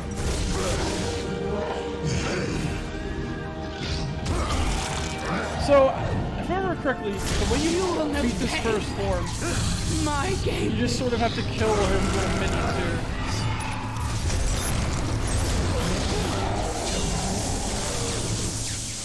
Also, you can make her kill her own vampires there. So yeah, Carmilla's a little bit different in this game. She fights more like Emperor Palpatine. Do not resist. Kind of floats, except she floats around a little bit more while shooting her lightning. try to destroy us. That lightning, though, does a lot of damage, so you really don't want to be like caught up in it. And I will spare your life. You can hear her scream in like horror as you sort of kill her children. And she also cackles off like my Gabriel.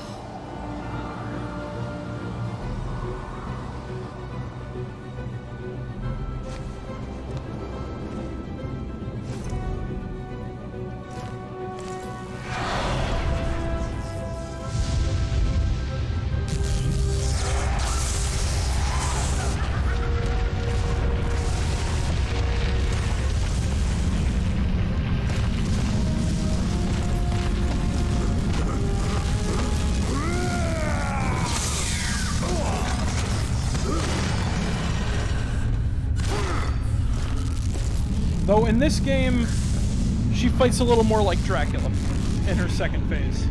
I.e., she takes on her true form and the real battle begins.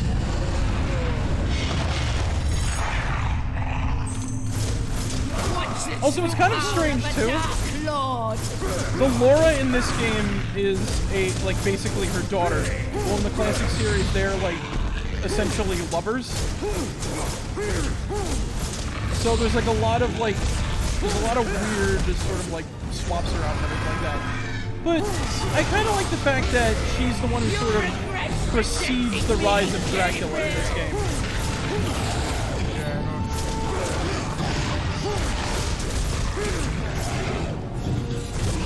So, yeah, basically, she's literally just like a giant version of her minions here.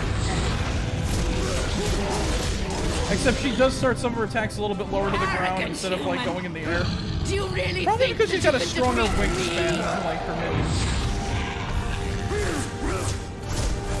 Nothing too bad, but you know, still gotta watch out for it in any case because she stabs you through your chest, which you somehow are badass enough to survive, and then tries to drink your blood still. Am I not beautiful? And then she tries to hold like beautiful. Basically speaking, these are the vampire's true forms. This has always been the sort of case in the Castlevania lore. The monstrous forms that you see after you defeat their human ones is their true sort of like demonic appearance because it's like the physical corruption of their souls shown. Yeah. It's kind of poetic. And a bit of an artsy thing, I guess.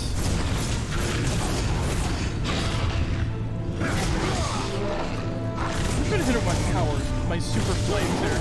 You'll regret rejecting me, Gabriel! Whoa, that is broken! So, we just gotta like stab her with the stake end of our vampire killer as much as we can here. Oh, alright, then. Remember, the only way to kill a vampire is through stake.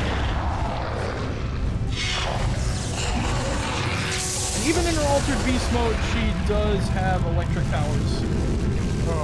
And psychokinesis as well.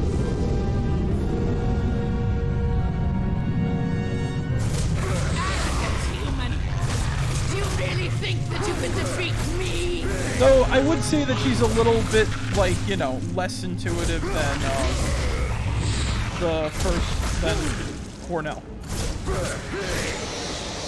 Oh right, yeah, and this is the one where she summons bats.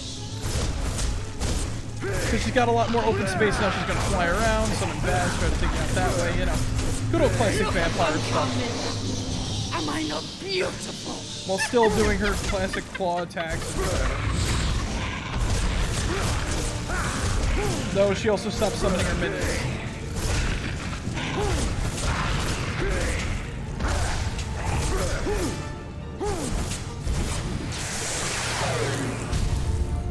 It's basically a trial of patience a little bit too. Watch it, power of a dark lord. Because if you want to get like good focus, you gotta like, you know, be ready to dodge and all this other shit.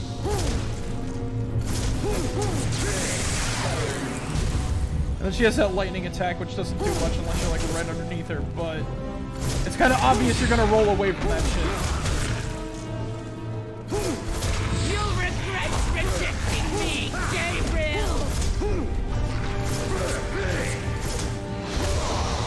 I don't know. She also has a thing for rejection. Honestly, I don't know why she didn't go with, like, Olrox or whatever. Because, you know, at least he's simping for her, you know?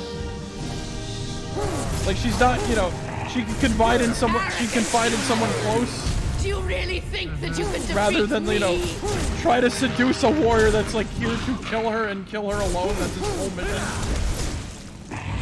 It's like, good luck with that, bro. You know?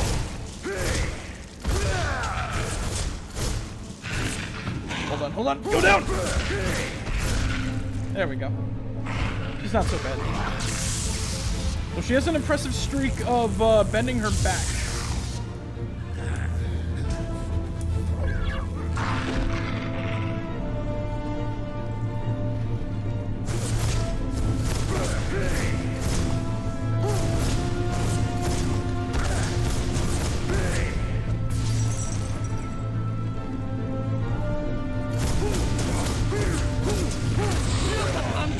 I forgot what we were supposed to do. Oh, right, we had to punch it out with a...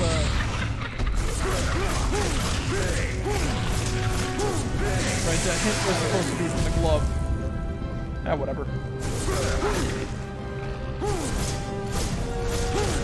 The tail of the string says it all, so... Might as well fight her. Go down! Go down!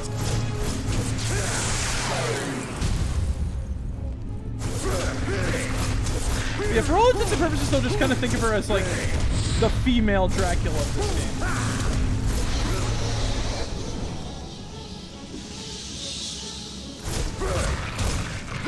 Arrogant human! Do you really think that you can defeat me? Oh, no, you don't. Yes. Yes.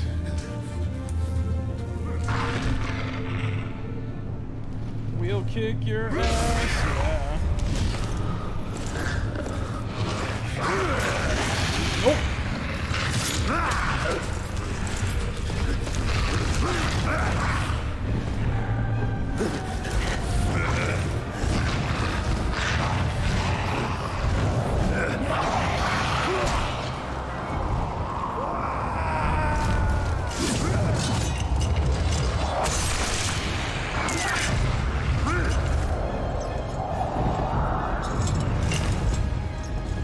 Literally two effects of the combat cross at work.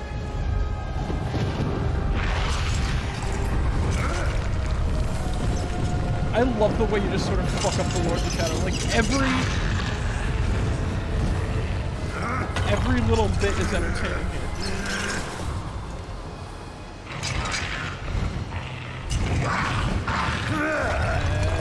And come on, yank her down.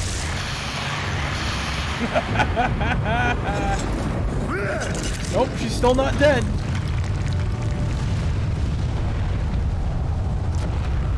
This ain't Soul Reaper, you can't just impale the vampires here.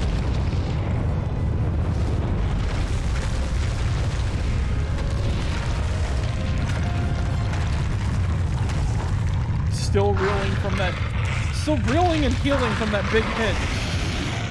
Look at how quickly that healed, though. And...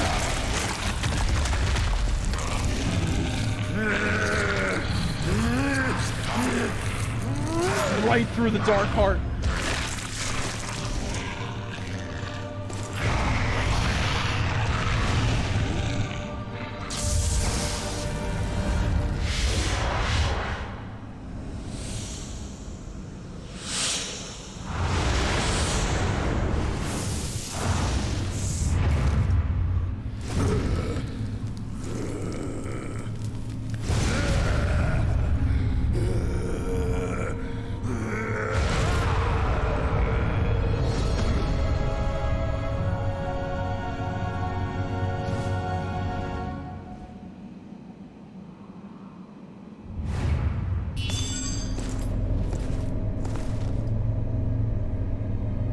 Oblivion, Sempiternum, Daemonis.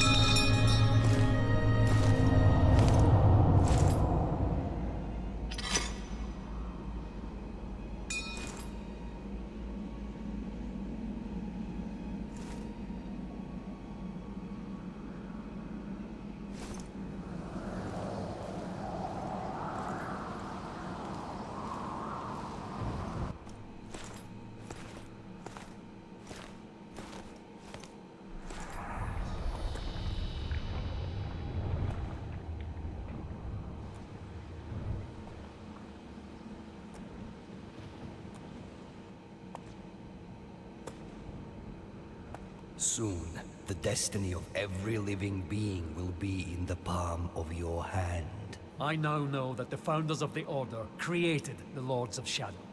They are one and the same. They ascended into heaven as pure spirits, but left behind their dark sides. Why are we paying the price for their arrogance and stupidity? Tell me, what am I fighting for? Only when we look inside ourselves can we truly begin to understand.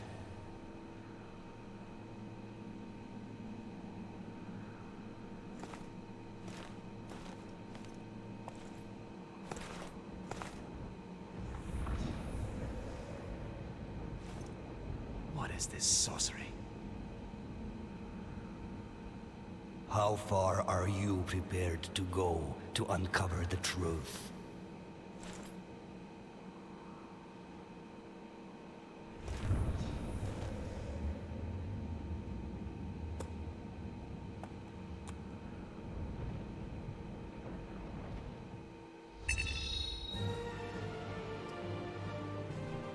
And we did it. We got the next piece of the God Mask.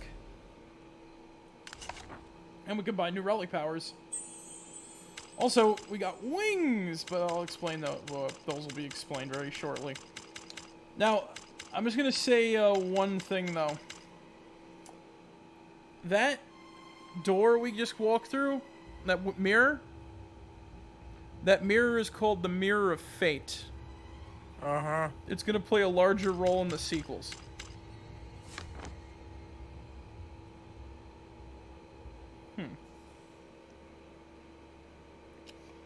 Attack and lift enemies in front of you and much higher in the air than rising.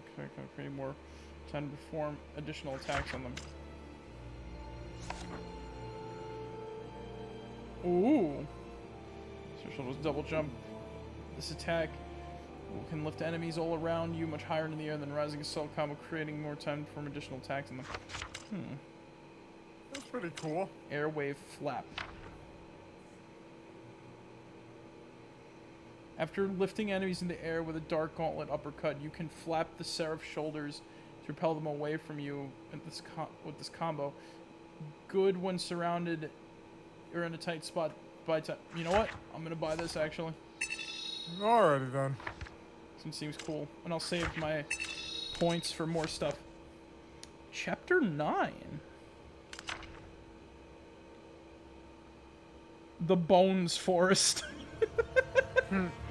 Not the Bone Forest. The Bones Forest. The Bones Forest. So Pan comes again with words of wisdom and advice for our hero. Gabriel is angry now. Carmilla's betrayal has made him question his own faith. The Brotherhood means nothing to him anymore. He only wants his Marie back. He now has 2 pieces of the mask, and only one more to find to make it complete. He must travel now to the land of the dead, and he must face the final Lord, Death himself. There are still many leagues to travel, and I cannot risk being seen, for I doubt even one of his Brotherhood could help him now. He must go where none may follow, into the abyss. You know what the irony of this level is, though? What? There's no skeletons in it. Oh, okay then. Yeah, like they were only minions of Carmilla.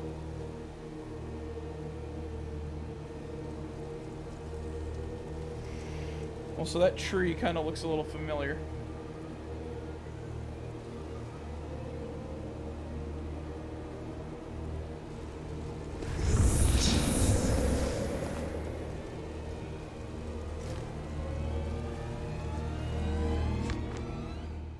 Seraph's shoulders. Carmilla, being one of the founders of the Brotherhood, received these magic shoulders as a gift from the Order for her devotion and purity of spirit. Crafted with the feathers of an archangel, originally the Seraph shoulders allowed their wearer to fly short distances, but now, after centuries of misuse by the corrupted vampire Dark Lord, only a fraction of their true power remains. That's a nice explanation for why they're not at, like, you know, their fullest extent.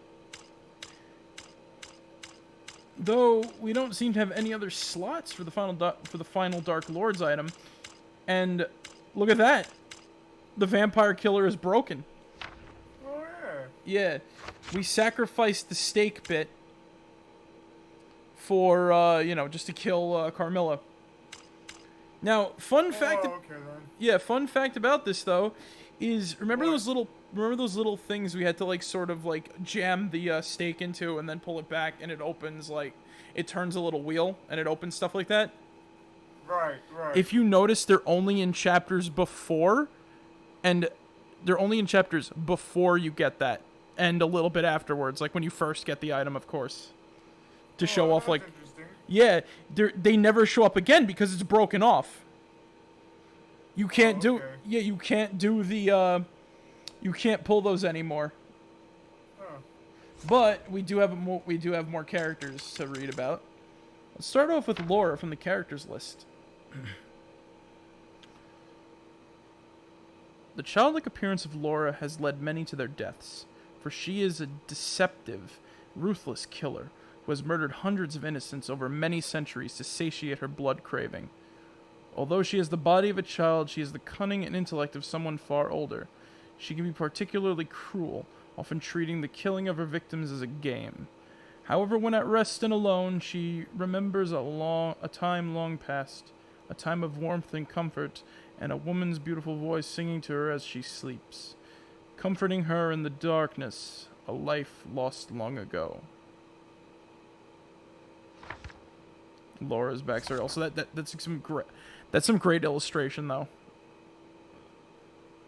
Great art. This game has got amazing art. Alright. New monsters.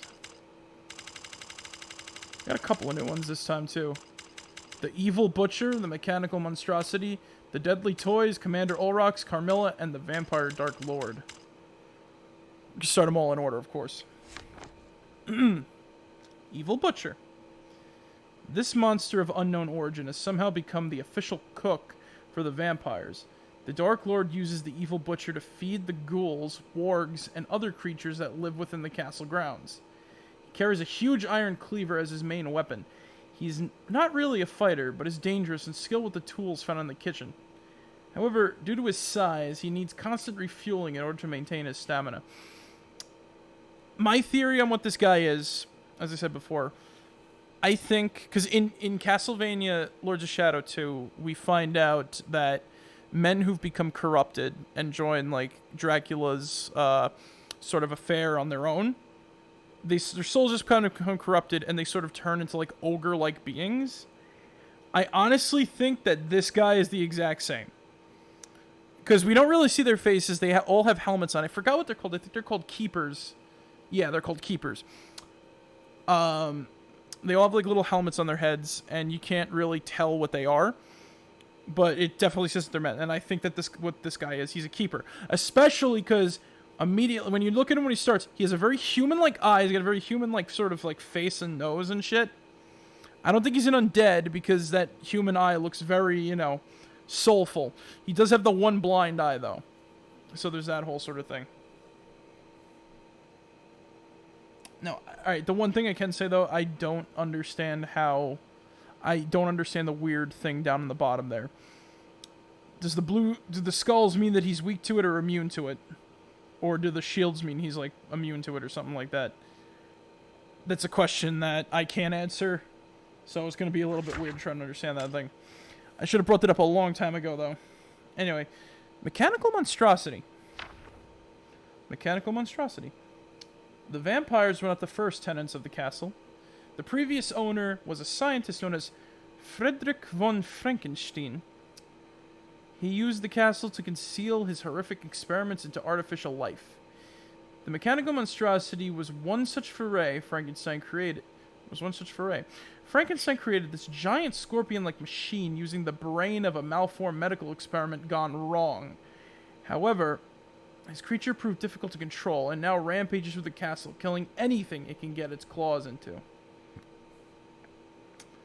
Yeah. I love the art, especially of the machinery there, but you can barely see the core in that sketch. So let's see. Deadly Toys. Deadly Toys. Laura, the daughter of the vampire lord, has brought these puppets into existence using a dark spell of her own making. She's able to control these toys and transfer the temporary life force from toy to toy, thus making them very difficult to defeat. However, so long as the spirit within is defeated, they cannot return. Inside the crude stitching is the source of the spell, and by opening up the deadly toys, one can destroy the spell.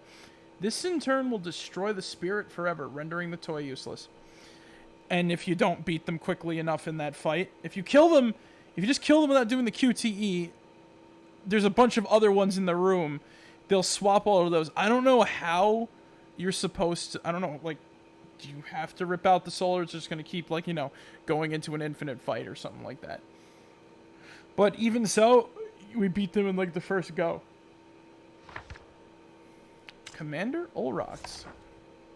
Commander Olrox. Another demon-spawned vampire. He and his younger sibling were both inhuman before the Dark Lord found them and turned them. In fact, they didn't belong to the earthly plane at all, being lesser nether demons, begat in the deepest corners of hell. How they came into our world is still a mystery, but what is known is that the vampire Dark Lord found them and used her immense influence upon them. That's all we got for Olrox. As I said, he's a simp for the queen. Carmilla. Well, you know, we could definitely put that in a little updated bio. Carmilla. The 3 founding members of the Brotherhood of Light were brave warriors who sacrificed their physical bodies in order to become spiritual beings, able to fight God's wars against evil. They performed a mystical ritual to transform themselves into angelic creatures. Their intentions were honorable, but they were deceived and their spirits were fractured. Their good sides were transported to heaven as angelic beings, while their dark sides were left behind. The second of the founders, Carmilla, was a highly skilled healer, and her talents knew no equal. Pure of soul and chaste in mind and body, she was renowned for her love of all living creatures. When the spirit left her body on that fateful night, her love for life and her purity were corrupted, giving birth to the vampire Dark Lord. The vampire Dark Lord. Just like the lycanthrope Dark Lord, the vampire queen was granted an animal-like manifestation of the dark parts of her spirit. It is pitifully ironic that for a healer with such a love for life, she would be transformed into a blood-sucking monster that consumes the energy of living creatures in order to survive. This ungodly bat demon uses the seraph shoulders to fly and can conjure up vampiric warriors at will from anywhere in the castle to do our bidding. That's kind of it for them. Nice little bits of lore. Also, it's kinda sort of hinted that Laura is Ronaldo Gandolfi's daughter in this timeline. Ronaldo Gandolfi being the man who made the combat cross and some of the other Brotherhood weapons. Oh, okay then. Great designer. Also, oh, those are... I can't tell if that's a dead horse or if that's a dead dog, but Yeah.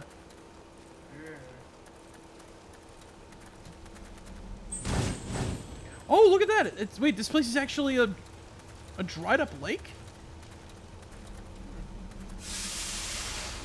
Maybe that's why they call it the Bone Forest, the Bone Dry Forest.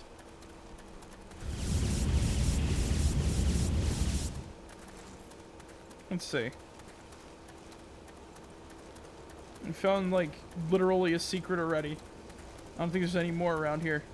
I love the designs of those trees, though. They kind of look a little statue-like.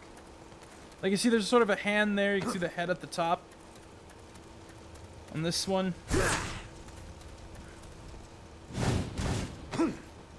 Alright. Let's see.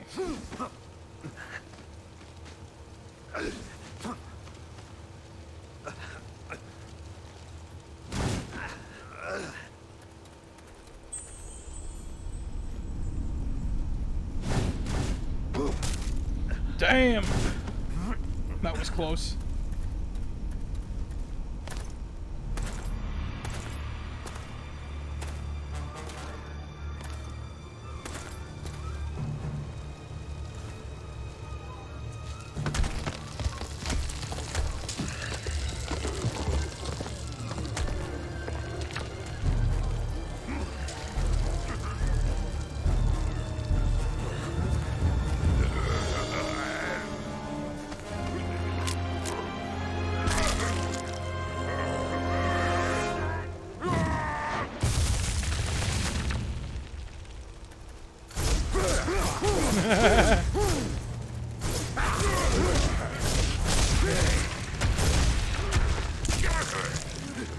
Awesome, how's it going, Valencia? Hey, Valencia, how's it going? Good to see you again. Oh, shit. We're fighting some sort of weird undead. I can't tell what it is, though. It's definitely not zombies. Wait. Okay. Alright. What are these guys? Headless burrowers? What? Huh. These undead creatures are the decapitated remains of warriors from the Brotherhood. Necromancer magic has reanimated them, and they prey upon fellow warriors who bear arms for the Brotherhood. Using their heads, they can attack at will, biting and tearing their victims. However, it is their bodies that are their weak spots, and anyone caught in a battle with zombie heads. Hey, Mike, how's it going too? In a battle with zombie heads, would do well to remember that. Alright. Because I know we encounter zombies later, and there's nothing too special. Right. I know Mike has played this game. Valencia, have you played this game before? Or any Castlevania games?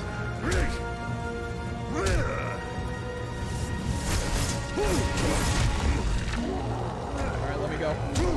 Do they just regrow their heads after we just... I'm gonna be honest, I don't remember these guys whatsoever.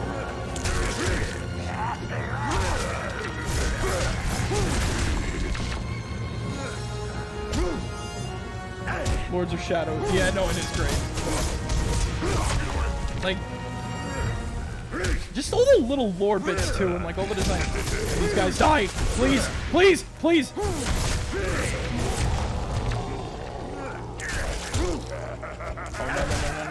No, go away. I'm stuck. I'm getting cornered. Stop. Ah! Wait. Nope.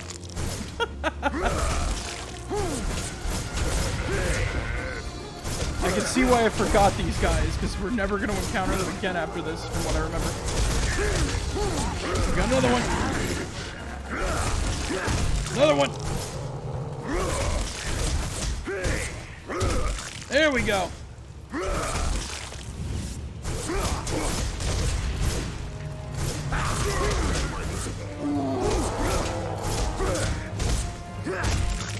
And let's go now.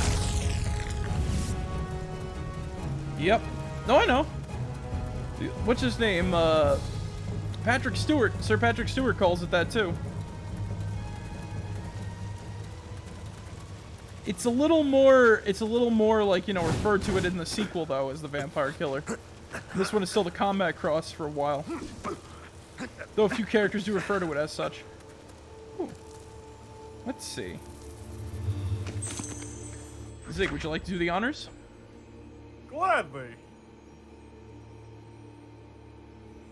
Chupacabras wander these parts. I must warn the Brotherhood. The pesky creatures do nothing but steal relics and play stupid games. We have more important things to do than partake in trite games. We have to save the world from the Lords of Shadow. The dead walk the earth, and the land suffers.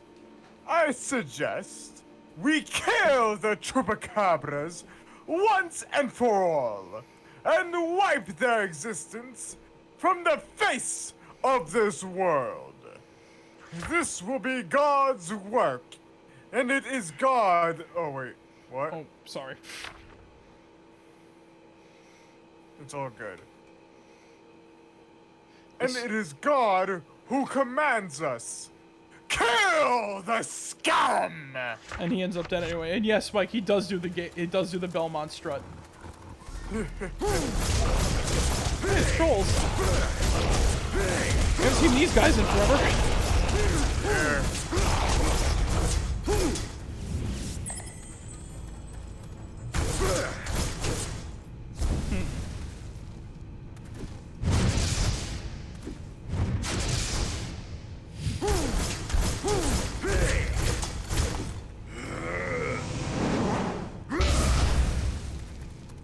That's a little... Unless we gotta come around the other side. Try to punch. It's a little bit weird over here.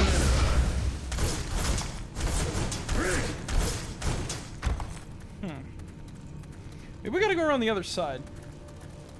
It's the only thought I can think of. Damn. A lot of people died in those caves. Oh, right, with the shadow power. Good idea.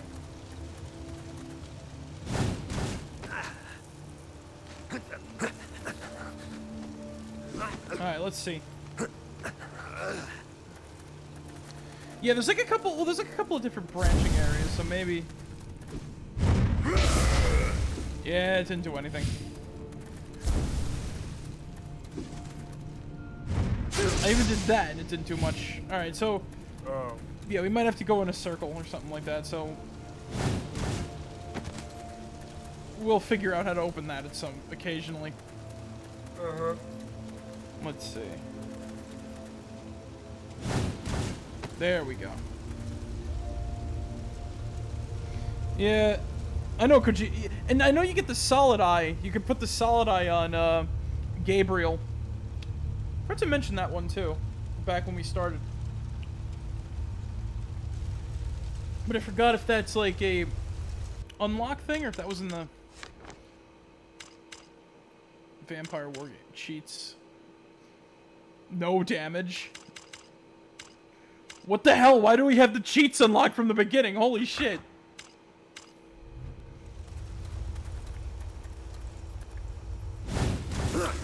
That should be like saved for when you at least beat the game. Oh no, this bastard. Wait, Simon Belmont was originally going to be in this one? I know, the chain, it's so cool.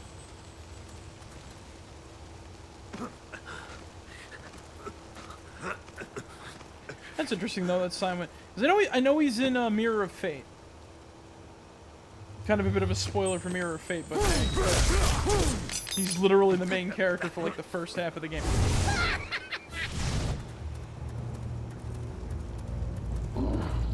Oh no no no no! God damn it!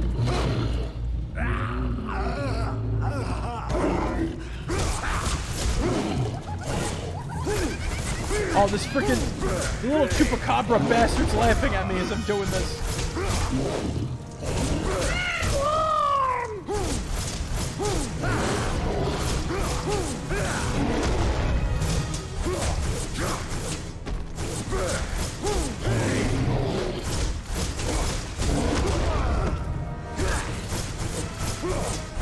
Oh yeah, totally.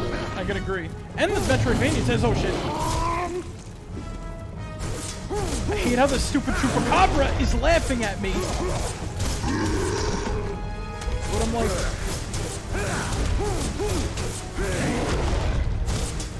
He forced it to... He knows I'm suffering right now because I don't got my, like, equipment. Still there? Oh my god. There we go! Nope. Nope. I'm riding this sucker. Yeah!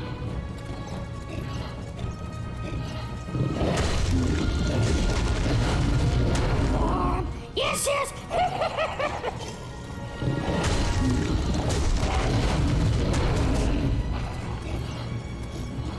Come on, come on, come on, come on, kill him!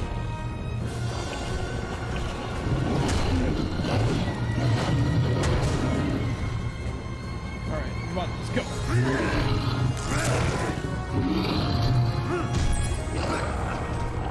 That's not what I intended to do. Immediately. Nope. Thank you. Thank you.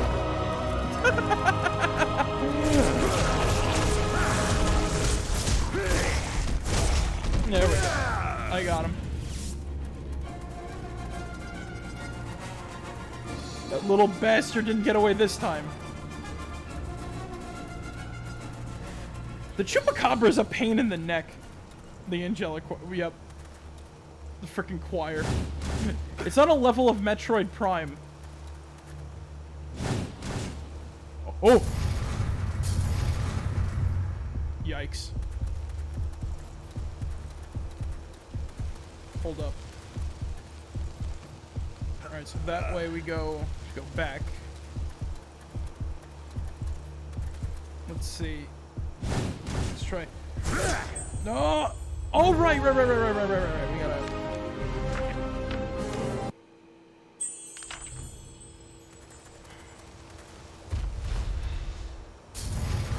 What?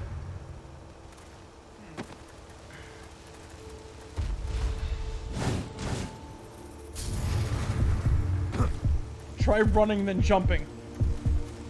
It says.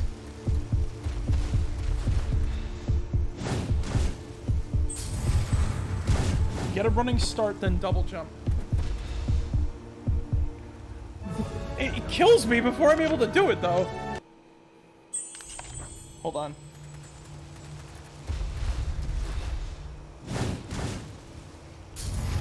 Crap. Castlevania death jingle. Da-na-na-na-na-na-na.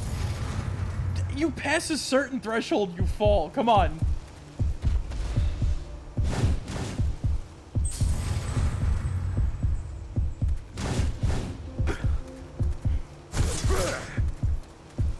Alright.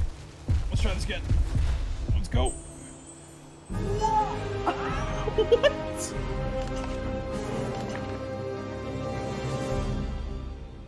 Don't jump down unless you're safe to do so. The end. On the left and right. She just goes right for belly.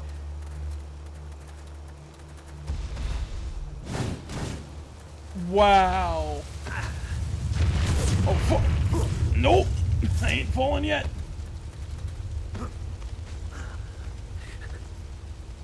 I think you have to, like, jump and get that. I've not played this game in, like, years, by the way. At least this level, too.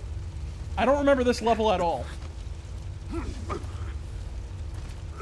This is the funny part. Belly flop. Oh, shit. Alright, let's try this again. Ooh. Alright. Oh, no, there's another running start! Crap. Don't mean to be... No, it's okay.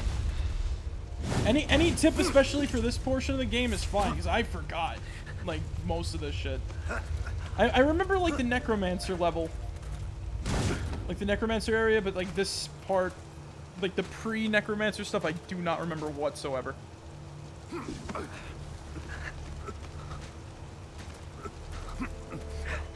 Alright.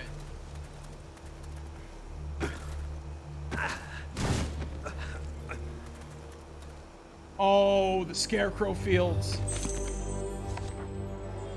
I have seen him. Gandolfi lives. He hides in the forest in the guise of an old beggar. I'm sure it is him. He is the warrior we have been hoping for. He will take down the Lords of Shadow with his legendary weapon and save us all. I knew he would return. Praise be to God! Yep. The guy made the vampire killer in both the original series and this one. Alright, sweet. Let's find another skill. Get another one of those flight powers. We haven't got to use them yet, sadly. Let's see. Upward guillotine. Yeah, we'll use this one.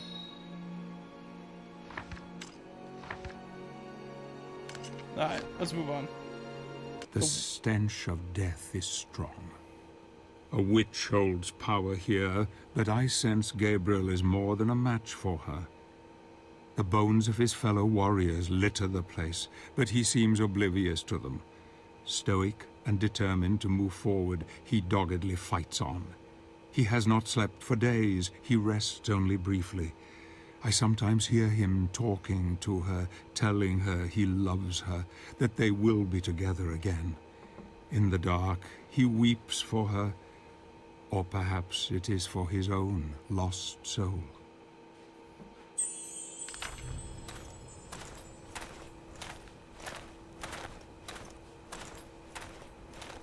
So this is the level with the scarecrows. This one I remember. Because the next one's the music box.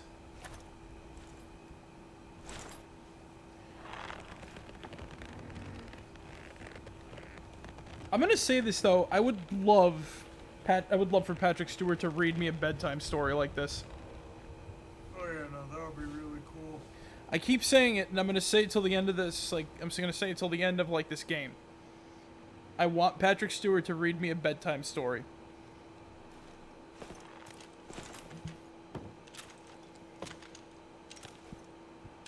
Lost your way? Oh, lost your way? Master told Baba you would come. Who is your master? The king, of course. The king of the angels. Lost your way, then? Baba can help. Baba knows the path. Where is it? Where must I go? Only in the music box can Blue Rose grow. Baba wants to be young and pretty again. Bring Baba Blue Rose. Baba will show you the way to the land of the dead. Baba shrink you small enough to enter the box. Inside you must pass the test and bring Baba Rose back. Baba will be young again. Oh, yes. Box locked. Scarecrows took keys. Oh, bad scarecrows. Keys of 3. Bring me 3, and you will see. Baba glad to set you free. Find keys and bring to Baba. Baba not lie to you. 3 keys. Go no further without the keys. I will get them for you, but you must promise to help me. Yes, yes, promise I will.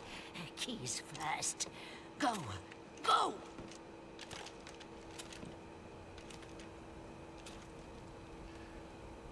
I can't help but find Baba Yaga very endearing, though.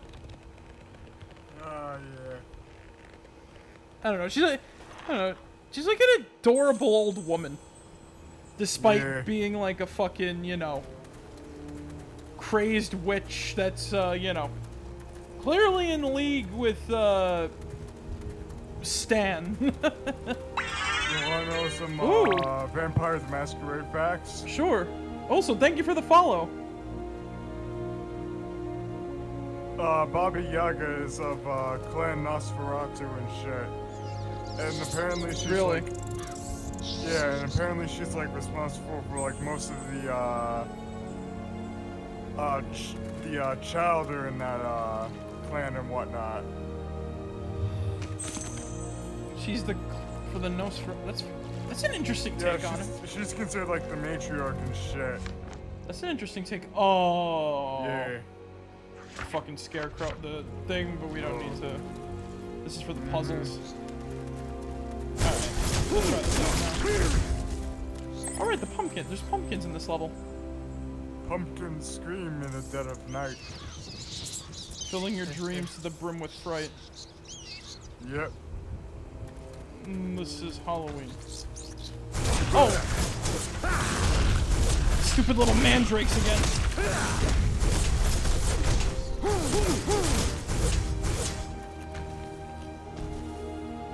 Alright, time to wake up a scarecrow.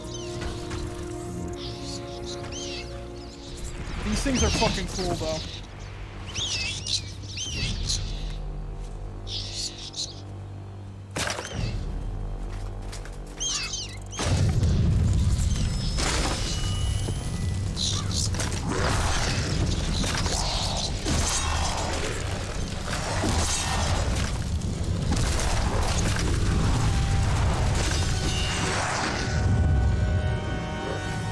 Let me just go on a limb. Let me just go on a limb real quick. I fucking love the designs of the scarecrows. I think it's way better than the scarecrows for, like, from the original timeline. Those, like, they're just kind of like, literally the scarecrow from, The Wizard of Oz. But this thing is like some fucking bone mech.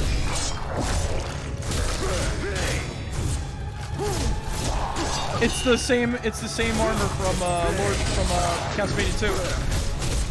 In terms of design, oh god, and color. Hold on, ooh!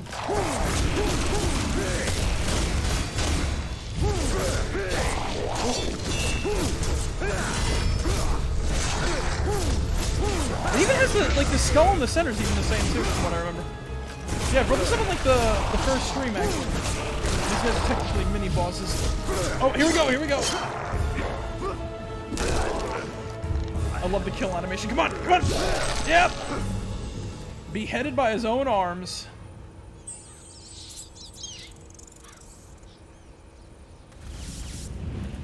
Also, one little tidbit.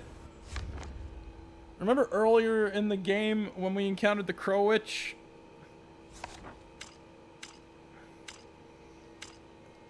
Yeah, those crows kind of look like her, don't they? Use the Holy Cross move. Did I unlock that? I gotta check. Baba Yaga.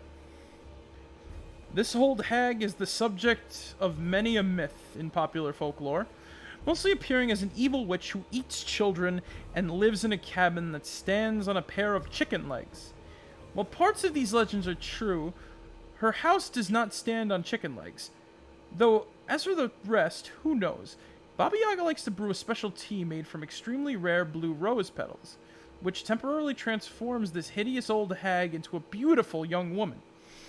Although she will sometimes help people, it's usually very dangerous to ask her for a favor unless you are very polite and can offer her something in return, usually a blue rose, and or help getting her blue roses. XXX. Oh, so wait. XXXLX. Okay. I'll give that a shot. Also, before we continue, monsters. We gotta read about the Scarecrow. The Scarecrow. The Scarecrow walks at midnight. I can't. The Scarecrows are magical constructs, the Crow Witch Malphus, of the Crow Witch Malphus, that attack and kill anything that moves. Malphus created the Scarecrows to keep Baba Yaga under a watchful eye, and where possible, to nullify her power by restricting her movements.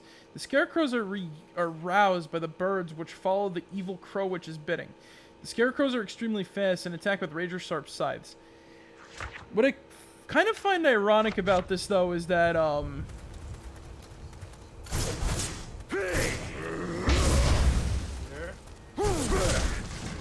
it's like, what I find ironic is that Malphus is dead, so why are these, like, things still around exactly, you know? Oh, that is a great question. Like, we killed her, but her influence is still... That's a little strange. What are they doing? Oh, a new flock, eh? Alright, let's give this another shot. Wait a minute. Why are they called a flock? I thought a flock of crows is called a murder. Let's see. Advanced moves. Somersaults. Chain barrier. Flying kick, downward punch, air grab, spinning chain, guillotine upgrade.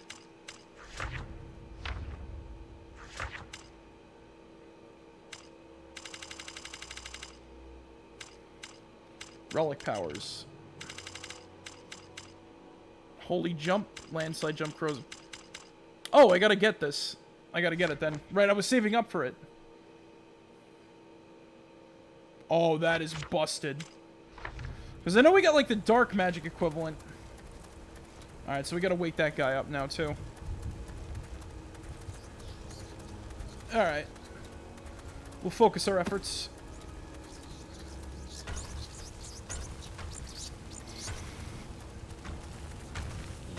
More of these fucking mandrakes. Or mandragora, whatever they are.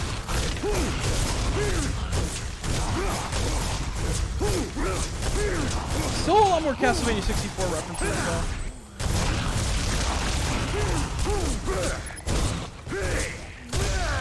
Okay, corpse. What's he got? Ooh, scroll. Want to read this one, Zig? Alrighty then.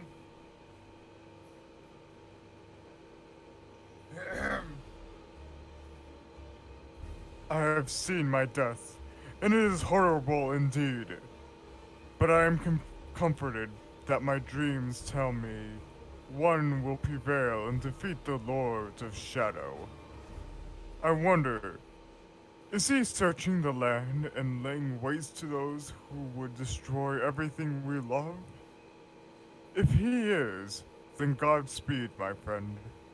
Kill and keep killing in the name of the Father, the Son, and the Holy Spirit. Let all who stand in God's way feel his wrath. That's kind of dark. Yes. Anyway. That's enough religious fanaticism for now.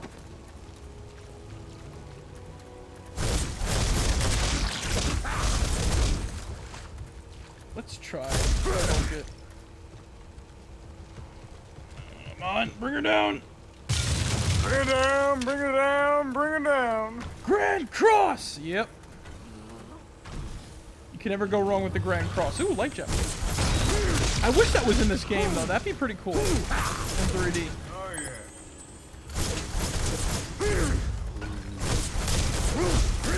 Grand Cross!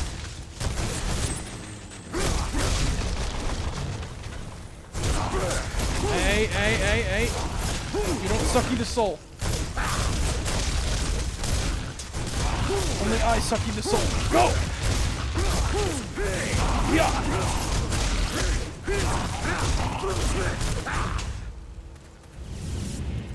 There we go.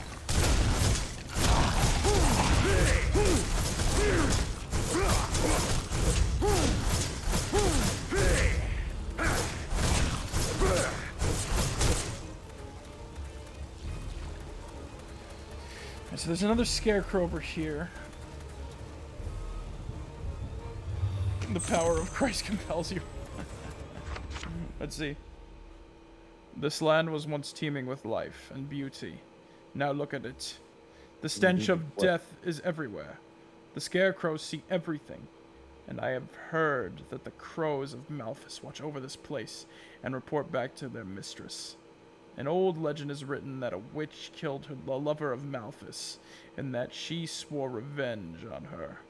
I wonder if the old crow still lives, or if it's just another scary bedtime story for children. Oh, we met the crow.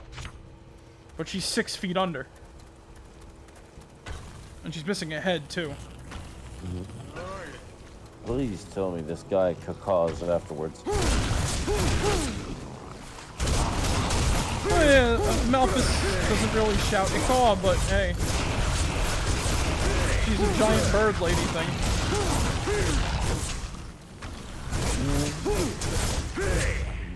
I gotta get the points to buy that move, though. Also, my dudes, I'm gonna get going for now. Literally, have a good night.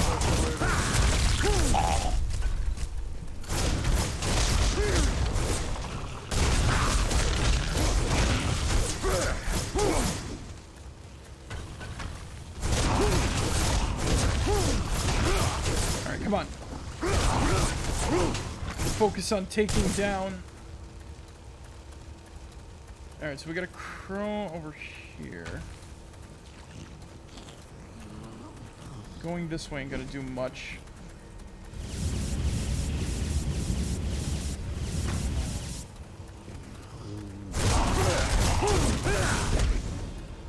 Can we just grab and kill these things?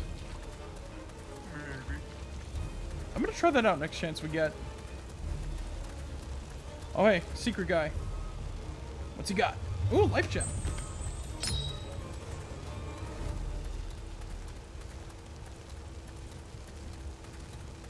Good thing we keep grabbing those. We're gonna... I swear, we're really gonna need all those life gems later.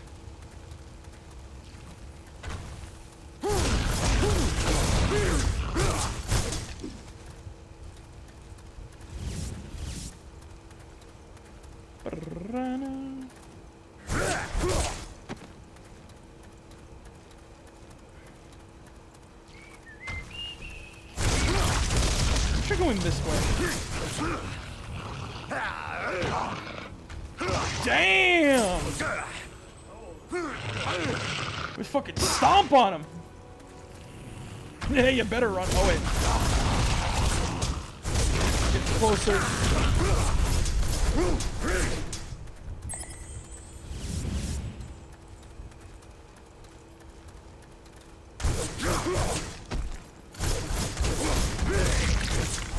Alright.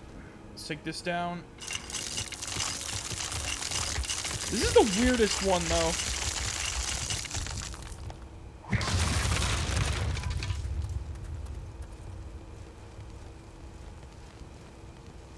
Ooh, another guy.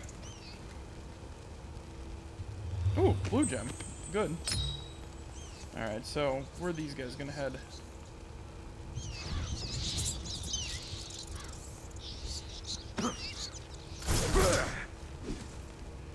Actually, they went down one.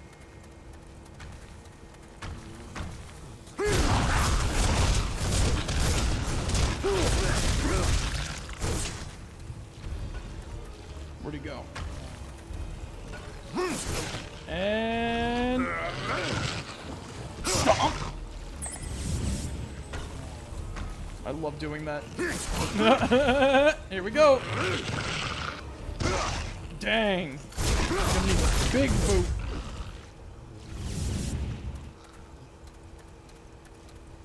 Jonah's playing Undertale. Ooh! That's cool.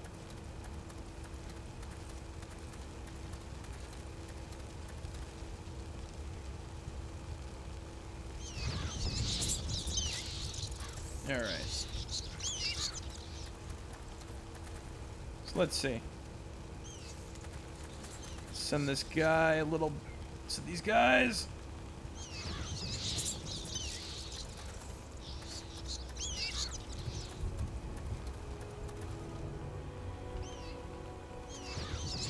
And because the other birds are over there... Exactly. We gotta lead them the other way. And now they'll go for the scarecrow. But does the scarecrow walk at midnight? The scarecrow does walk at midnight, Sig. Oh, okay. But what does the scarecrow say when he walks at midnight? Oh, right.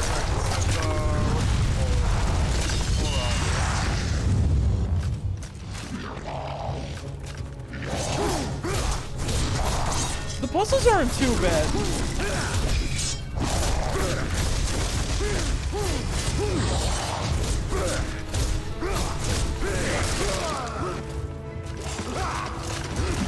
Hey, Merrick, you know what the scarecrow says? What does the scarecrow say,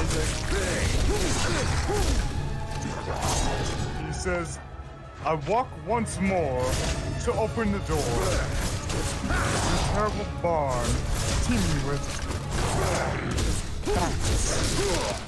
Don't try to hide by not coming inside. I insist that you must. That's...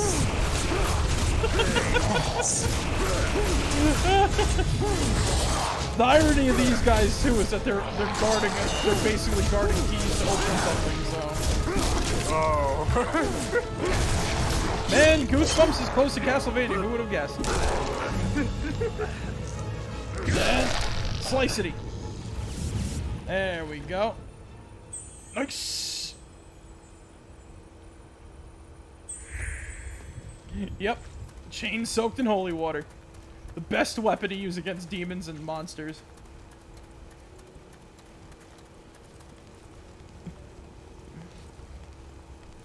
Alright, so... Is there gonna be a third murder of crows, or what? The crows flew somewhere else.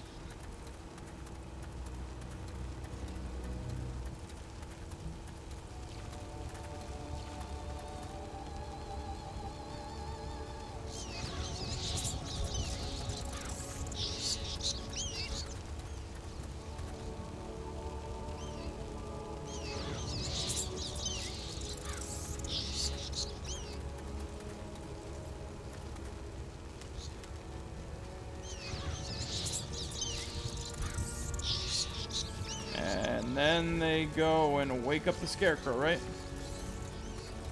Yep.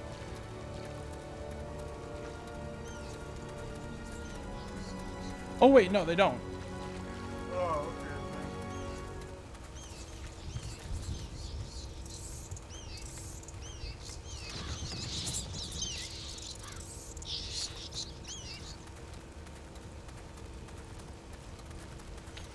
Let's try maybe this way.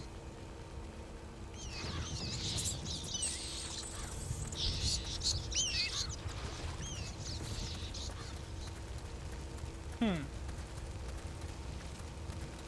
are we gonna get this third flock of crows then?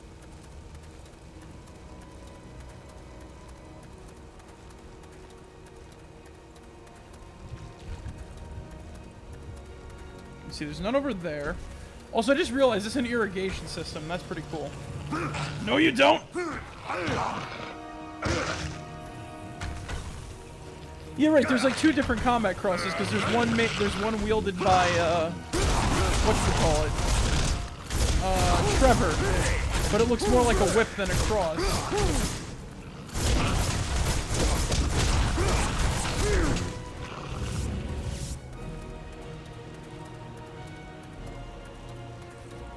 Which I know that what's his face, Alucard, like destroyed that one and turned it into a sword.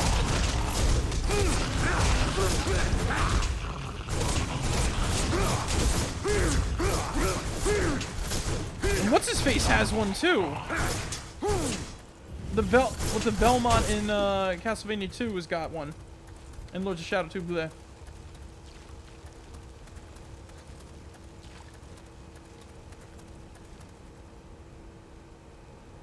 Aha! We found our feathered friends. The only thing, though, is that we're not dealing with bats, we're dealing with crows. 1 letter off. Yeah, I know what you mean. Well, wait, no, 2 letters off. Well, what? Yeah, well, technically 1 letter off because, like, you know, B and C and all that other shit. B comes before C. The only difference is obviously crow is spelled differently than bat, but you know what I mean.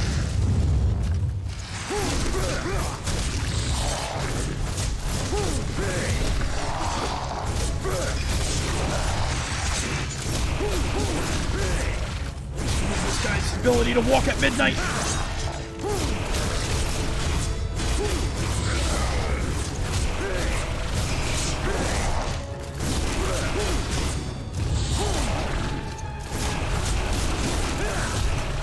And then Victor died. The end.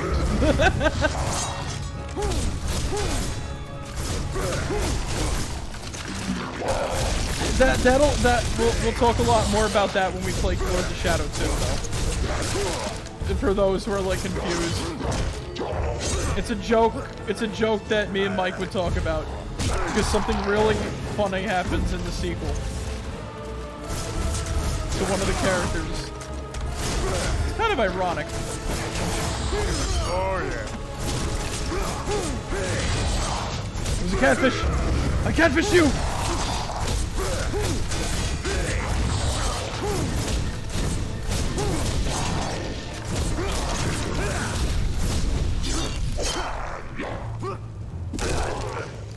Come on. Choppity choppity chop chop chop. Chop chop chop chop chop chop. Already then buried the chopper.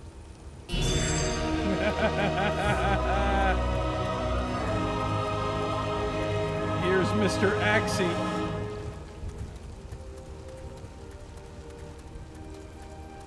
I know. That was like I said, that was a fun. But even so, it was still cool to see him used. Even if he does, even if, like, you know, the bad thing happens. You know? At least we have to see him, though. It could be worse. He's like 5, and he is a boss fight too, so there's that whole noise, you know? Like, he could have been done even worse than he was.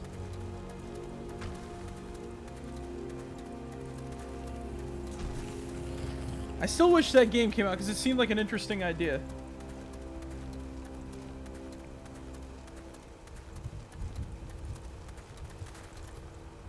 Alright, let's go give these things to Baba Yaga.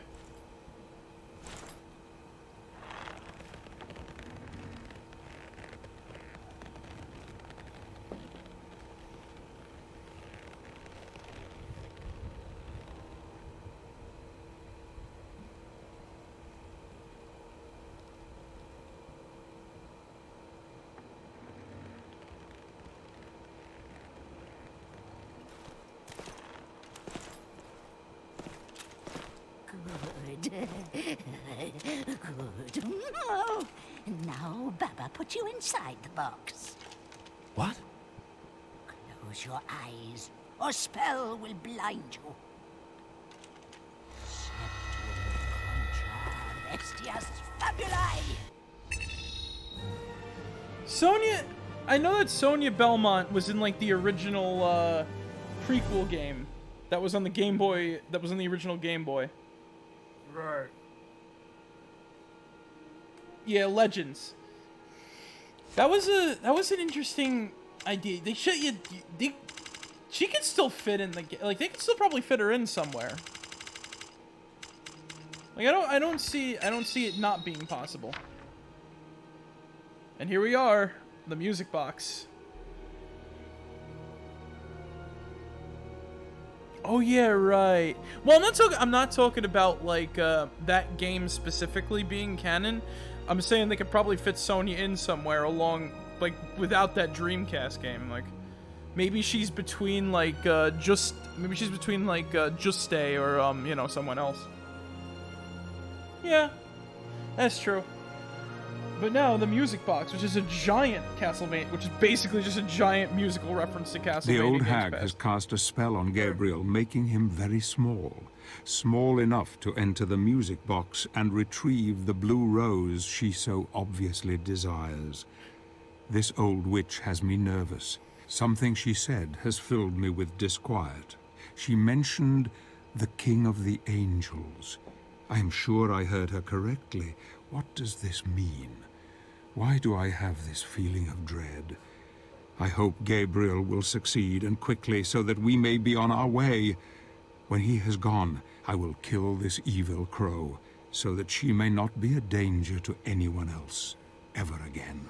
Oh yeah, vampire killer time for sure. I gotta, you know what, it's gonna be good though, because I remember you were telling me about this back when we were in high school shit, Mike. Now I could definitely hear the song better because I got my headphones in and I'm able to listen to it.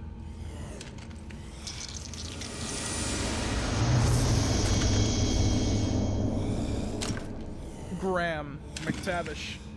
Alright. Find blue rose for Papa. Alright, so as you can see here, it's a literal music box. 3 different paths, each one more deadlier than the last. We gotta try to find the blue rose.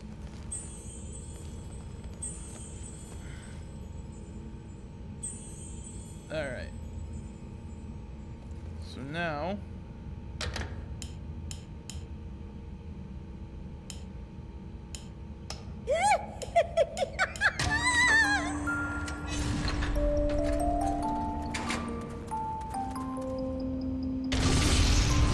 Oh shit!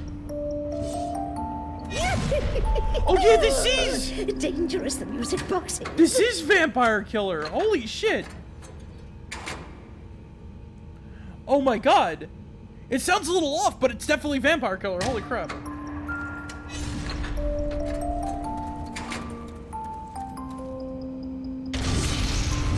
Yikes!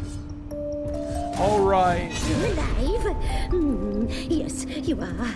Good. Good. Let me reset the song. Oh yeah, no, that is definitely Vampire Killer.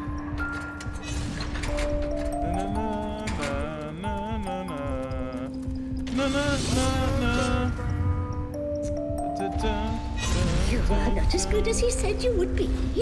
He said you would be worthy. Many nights I'll bow before you. Yes, many.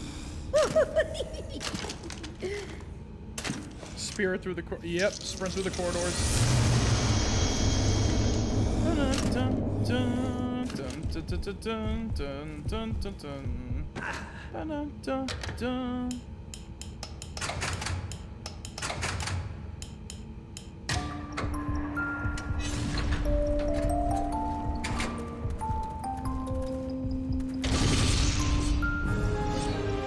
Oh shit.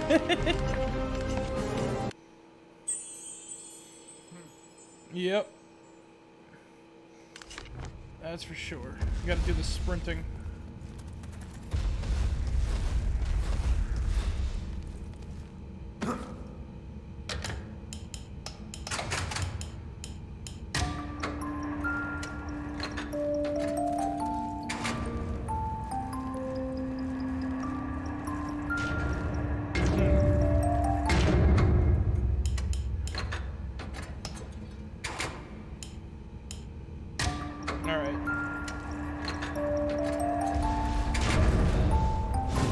shit. Ah!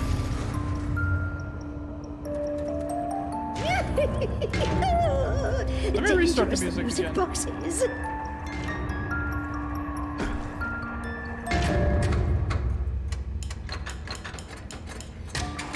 Alright, here we go.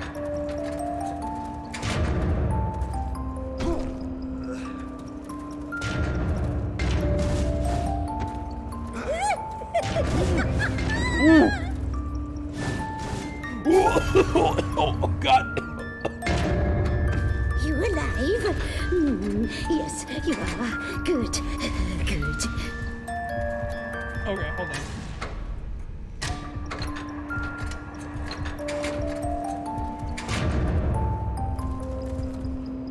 Let's see. Here we go.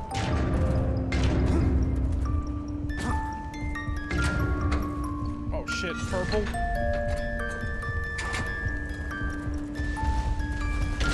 Ooh! They tasted so good. Very good nights. Ooh. I'm good. I'm good. I'm good. I'm good.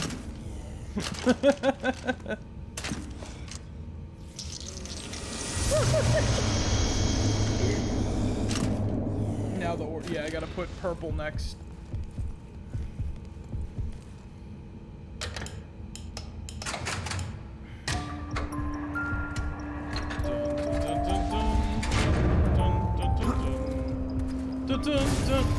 Crap.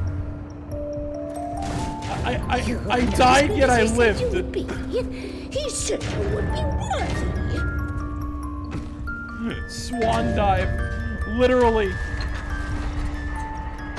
Oh, shit.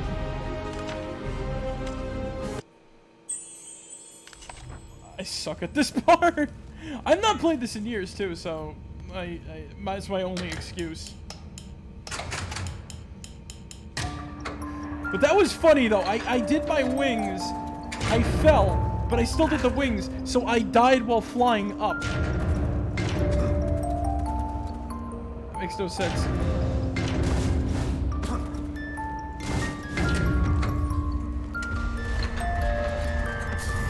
What?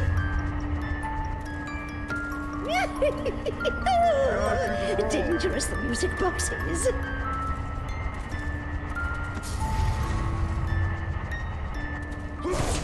You alive? Wait, is this Yes, purple? you are. Good. Good. How do you... Oh, roll! Right, fuck. Right, roll. Alright, look, everybody has permission to call me an idiot, okay?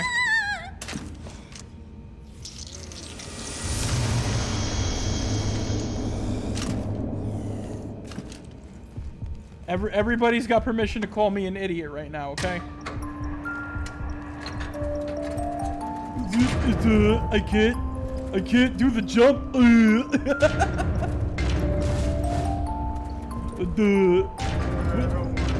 How do I roll? How do I roll again? Oh, yup. There we go. Mama knew you would come. There we go. Wait, DSP was playing this and raging at it? Really? Oh my god.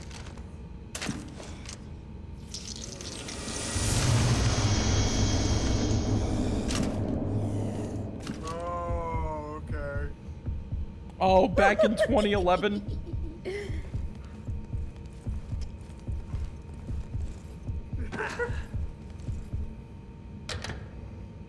Alright. And cursed Kojima? That's funny. Wait, Kojima work on this game? Yeah. Oh, okay.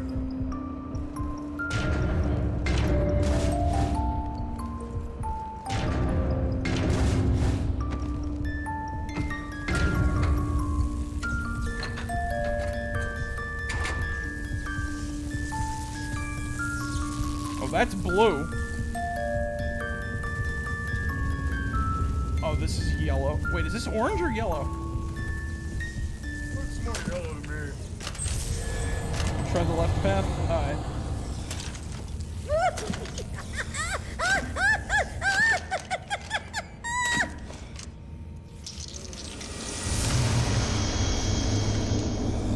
The biggest question on my mind, though, is how the hell do I get that dead guy in here? Do red and yellow. Okay. I just want to do one thing before I do, though. I want to try to get that gem, because I know that guy's got a gem on him. And it's a life gem.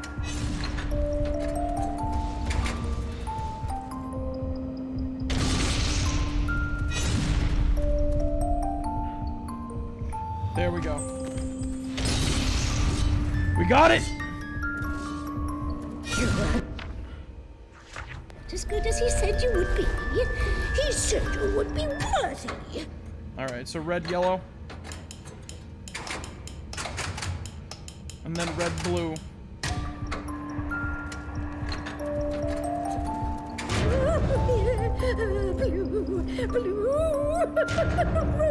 There we go, that's the Baba Yaga, I remember. Blue roses!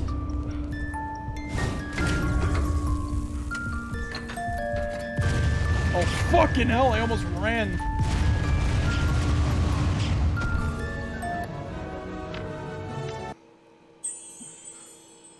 Alright. Alright, Please tell me I got the... Please tell me I got that gem. Thank you, that's a... Thank you for that teeny save game, oh my god. I would never curse out Kojima for, like, the... Thing is, like I said, because I know I'm not good at this right now. I've not played this in, like, years. So all I can do is blame myself, really? No one wants to be DSP, man. Dangerous the music box is.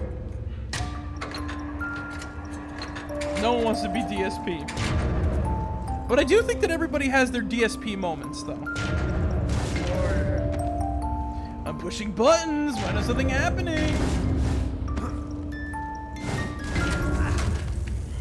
What? What luck? What luck? I jumped right into the teleport pad. I'm pushing buttons. I'm pushing buttons. Nothing's happening. Fuck Hideo Kojima. His games are bad and you should feel bad. I'm DSP. Yeah. I'm gonna have a brain aneurysm in a year. No, I don't. I'm filled with that much anger.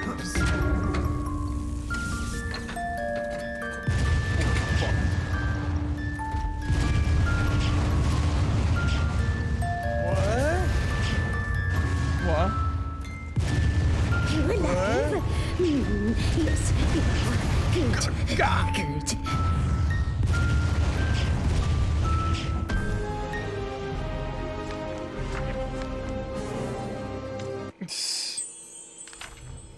DSP's favorite catchphrase. What?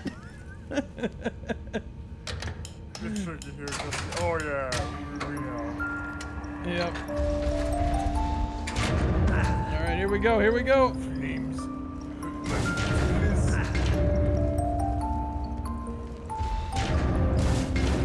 Fire! Fire! Fire! Oh, I'm burning! I'm burning! I would love to see the Scouts VA play. Fuck! Oh my god, I'm an idiot. You are an idiot. Not as good as he said you would be. Damn it! I lived! Look, I lived!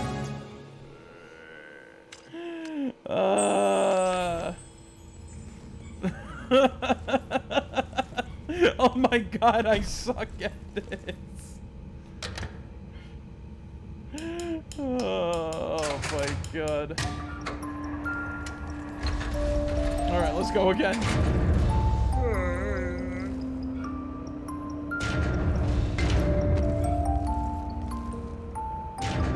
we go. All right. DSP tries it.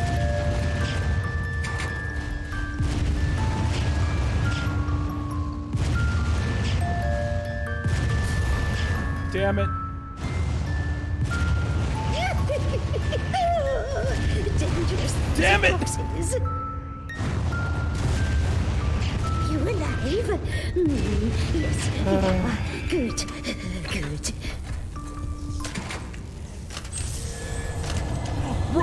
Right, good idea. Shadow dash. There we go.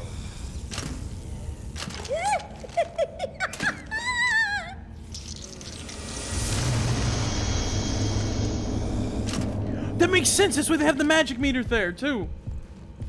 Mike, you're a genius. Yet knowing me, I'm gonna find a way to fuck that shit up.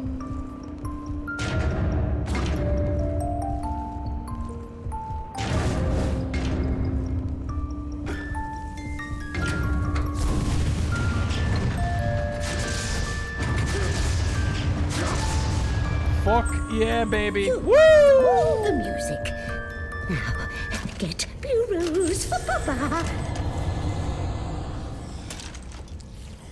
Yep, we did it. Woo! I feel alive.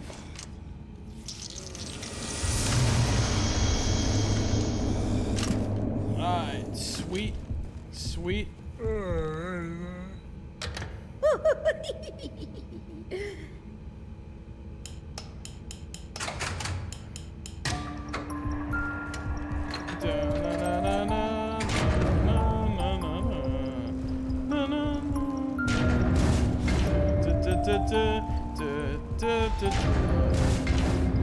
Bum, bum, banana.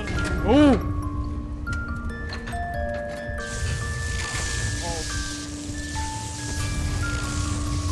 Mamma mia! You are not as good as he said you would be. He said you would be worthy. Now you get the full Vampire Killer song. Yep.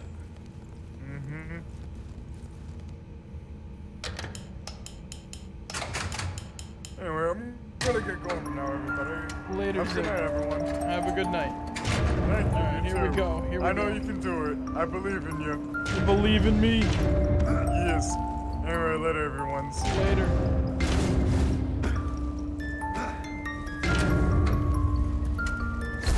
Alright, here we go. Crap! Crap! Dangerous, the music box is. You alive? Yes, you are. Good. Good. You are not as good as he said you would be. Just look at the pattern. Alright. Alright. I gotta think about this. I gotta use my brain power here. Let's go. Pattern watching. Mode on. Alright, let's go. Don't fuck up the pattern. Don't fuck up the pattern. Here we go. Here we go. Here we go. Ah!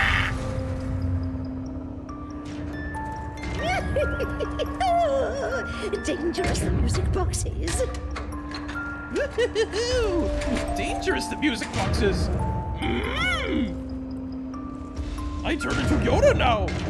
Music box dangerous.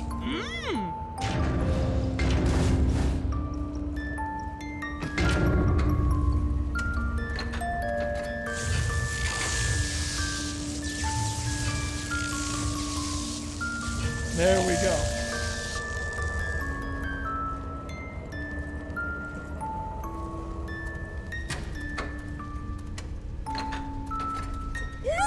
Dun, dun, dun, dun, dun, dun, dun, dun, ba-da-da.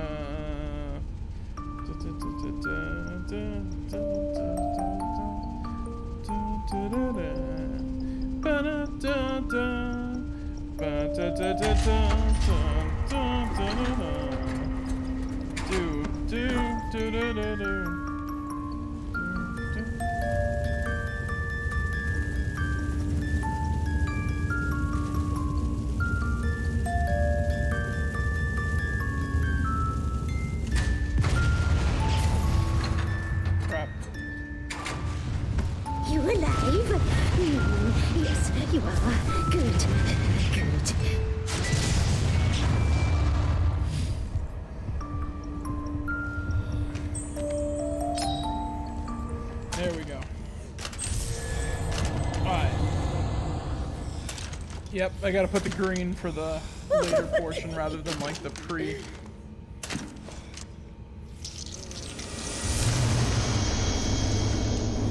So you know what I'm gonna do? You know what I'm gonna do to give me time to prepare for the green actually? I'm gonna keep the, so obviously because we gotta keep the blue second. So, boom, baby.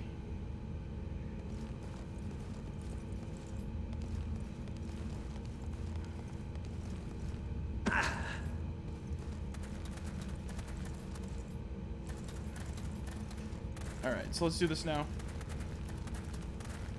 Alright, I gotta activate the song.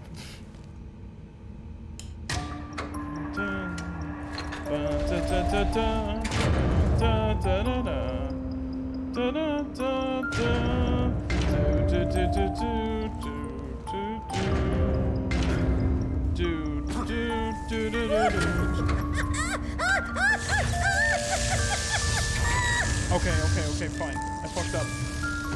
You are not as good as he said you would be. He said you would be one. Oh, come on, I barely touched that one that time. Dangerous the music box is. You alive? Yes. I knew the fucking blue one was gonna, like, fuck me up. Oh, okay. Let's try this again. Let's try this again. I'm gonna stop after this level because, like, the next set of levels deserve their own stream because this is just, like, this is just torture. This is torture for the viewers and myself. Oh my god.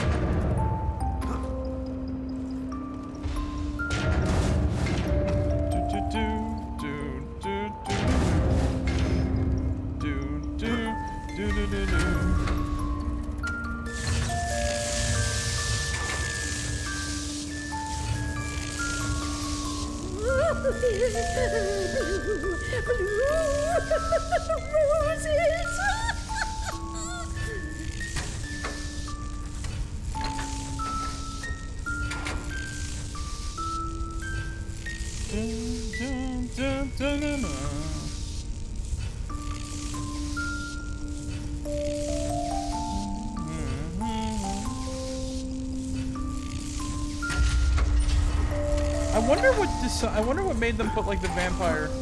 Decide to put the made them decide to put the vampire killer song in here, like in this portion of the game. Because I honestly thought that if you put them in like different configurations, it would make like different songs and stuff, which would be interesting.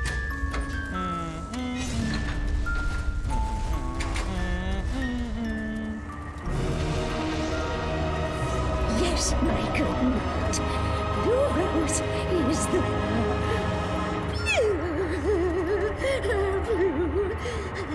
blue roses.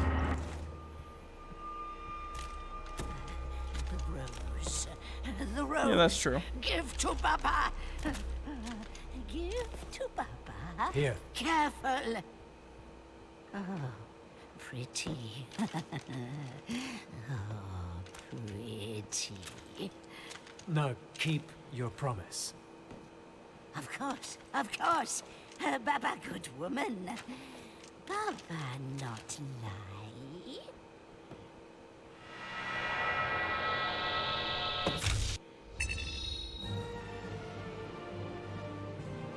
And the best thing about that, we don't have to worry about getting those things anymore. Alright.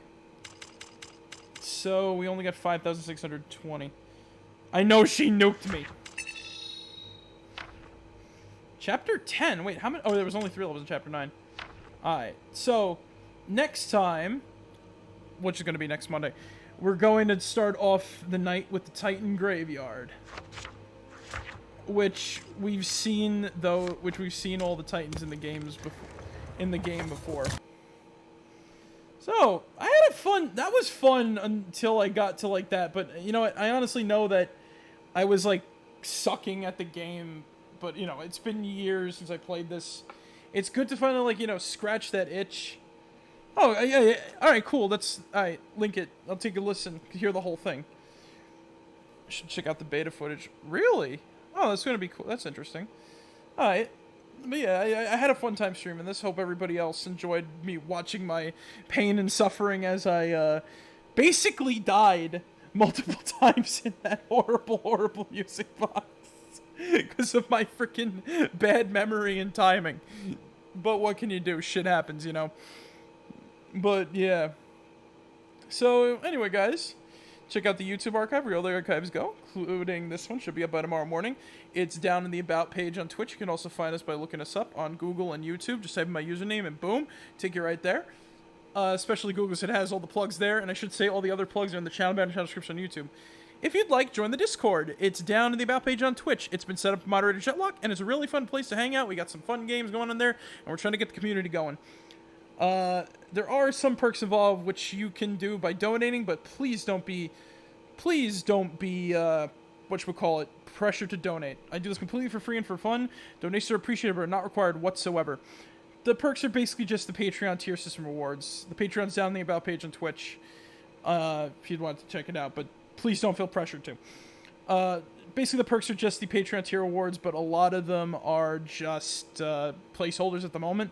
But as we go forward with the streams and we get followers, donators, everything like that, we will talk with everybody and see what they want for their, basically, their rewards, within reason, of course. Last but not least, follow me on Twitter for status posts, updates, stream links, archive links, and other fun stuff that I post there, when I do post there. And follow me on Newgrounds for stream links, as well as if they ever get a regular video uploader tab, I'll definitely be posting archives there for better archival purposes. Because say it with me now, YouTube are meanie pantsers who don't like fun. They will take down videos and other stuff, even if they're not monetized. If you have songs in there that are part of, like, you know, some sort of, like, I guess, you know, company, it really does suck when they do that. It's a pain in the ass because I just want to keep the videos up on YouTube for now. But yeah, just be forewarned when you upload something to YouTube. Be on the lookout for the works of Jimi Hendrix, the works of the Beatles, and the works of Yes. Please be wary too. There's probably definitely more songs that will get your videos taken down off of YouTube. Just be careful when you upload a song in a video or something like that. It sucks big time because if there's a mod that has songs in it, on like a game like Fallout, for example, they'll still take your video down, which is a big pain in the ass. But that's besides the point. Be careful out there, guys. But anyway, guys, thank you guys for joining me tonight once again. And remember, as always, be yourselves. And remember, Mecca like a hi, Mecca heidi ho. Mo Mecca chai, Mecca mo Mecca hey. Pickle barrel kumquat chimichurri chonga. That's the secret word of the day. Alright, guys, catch you all later. Marek out. See you guys.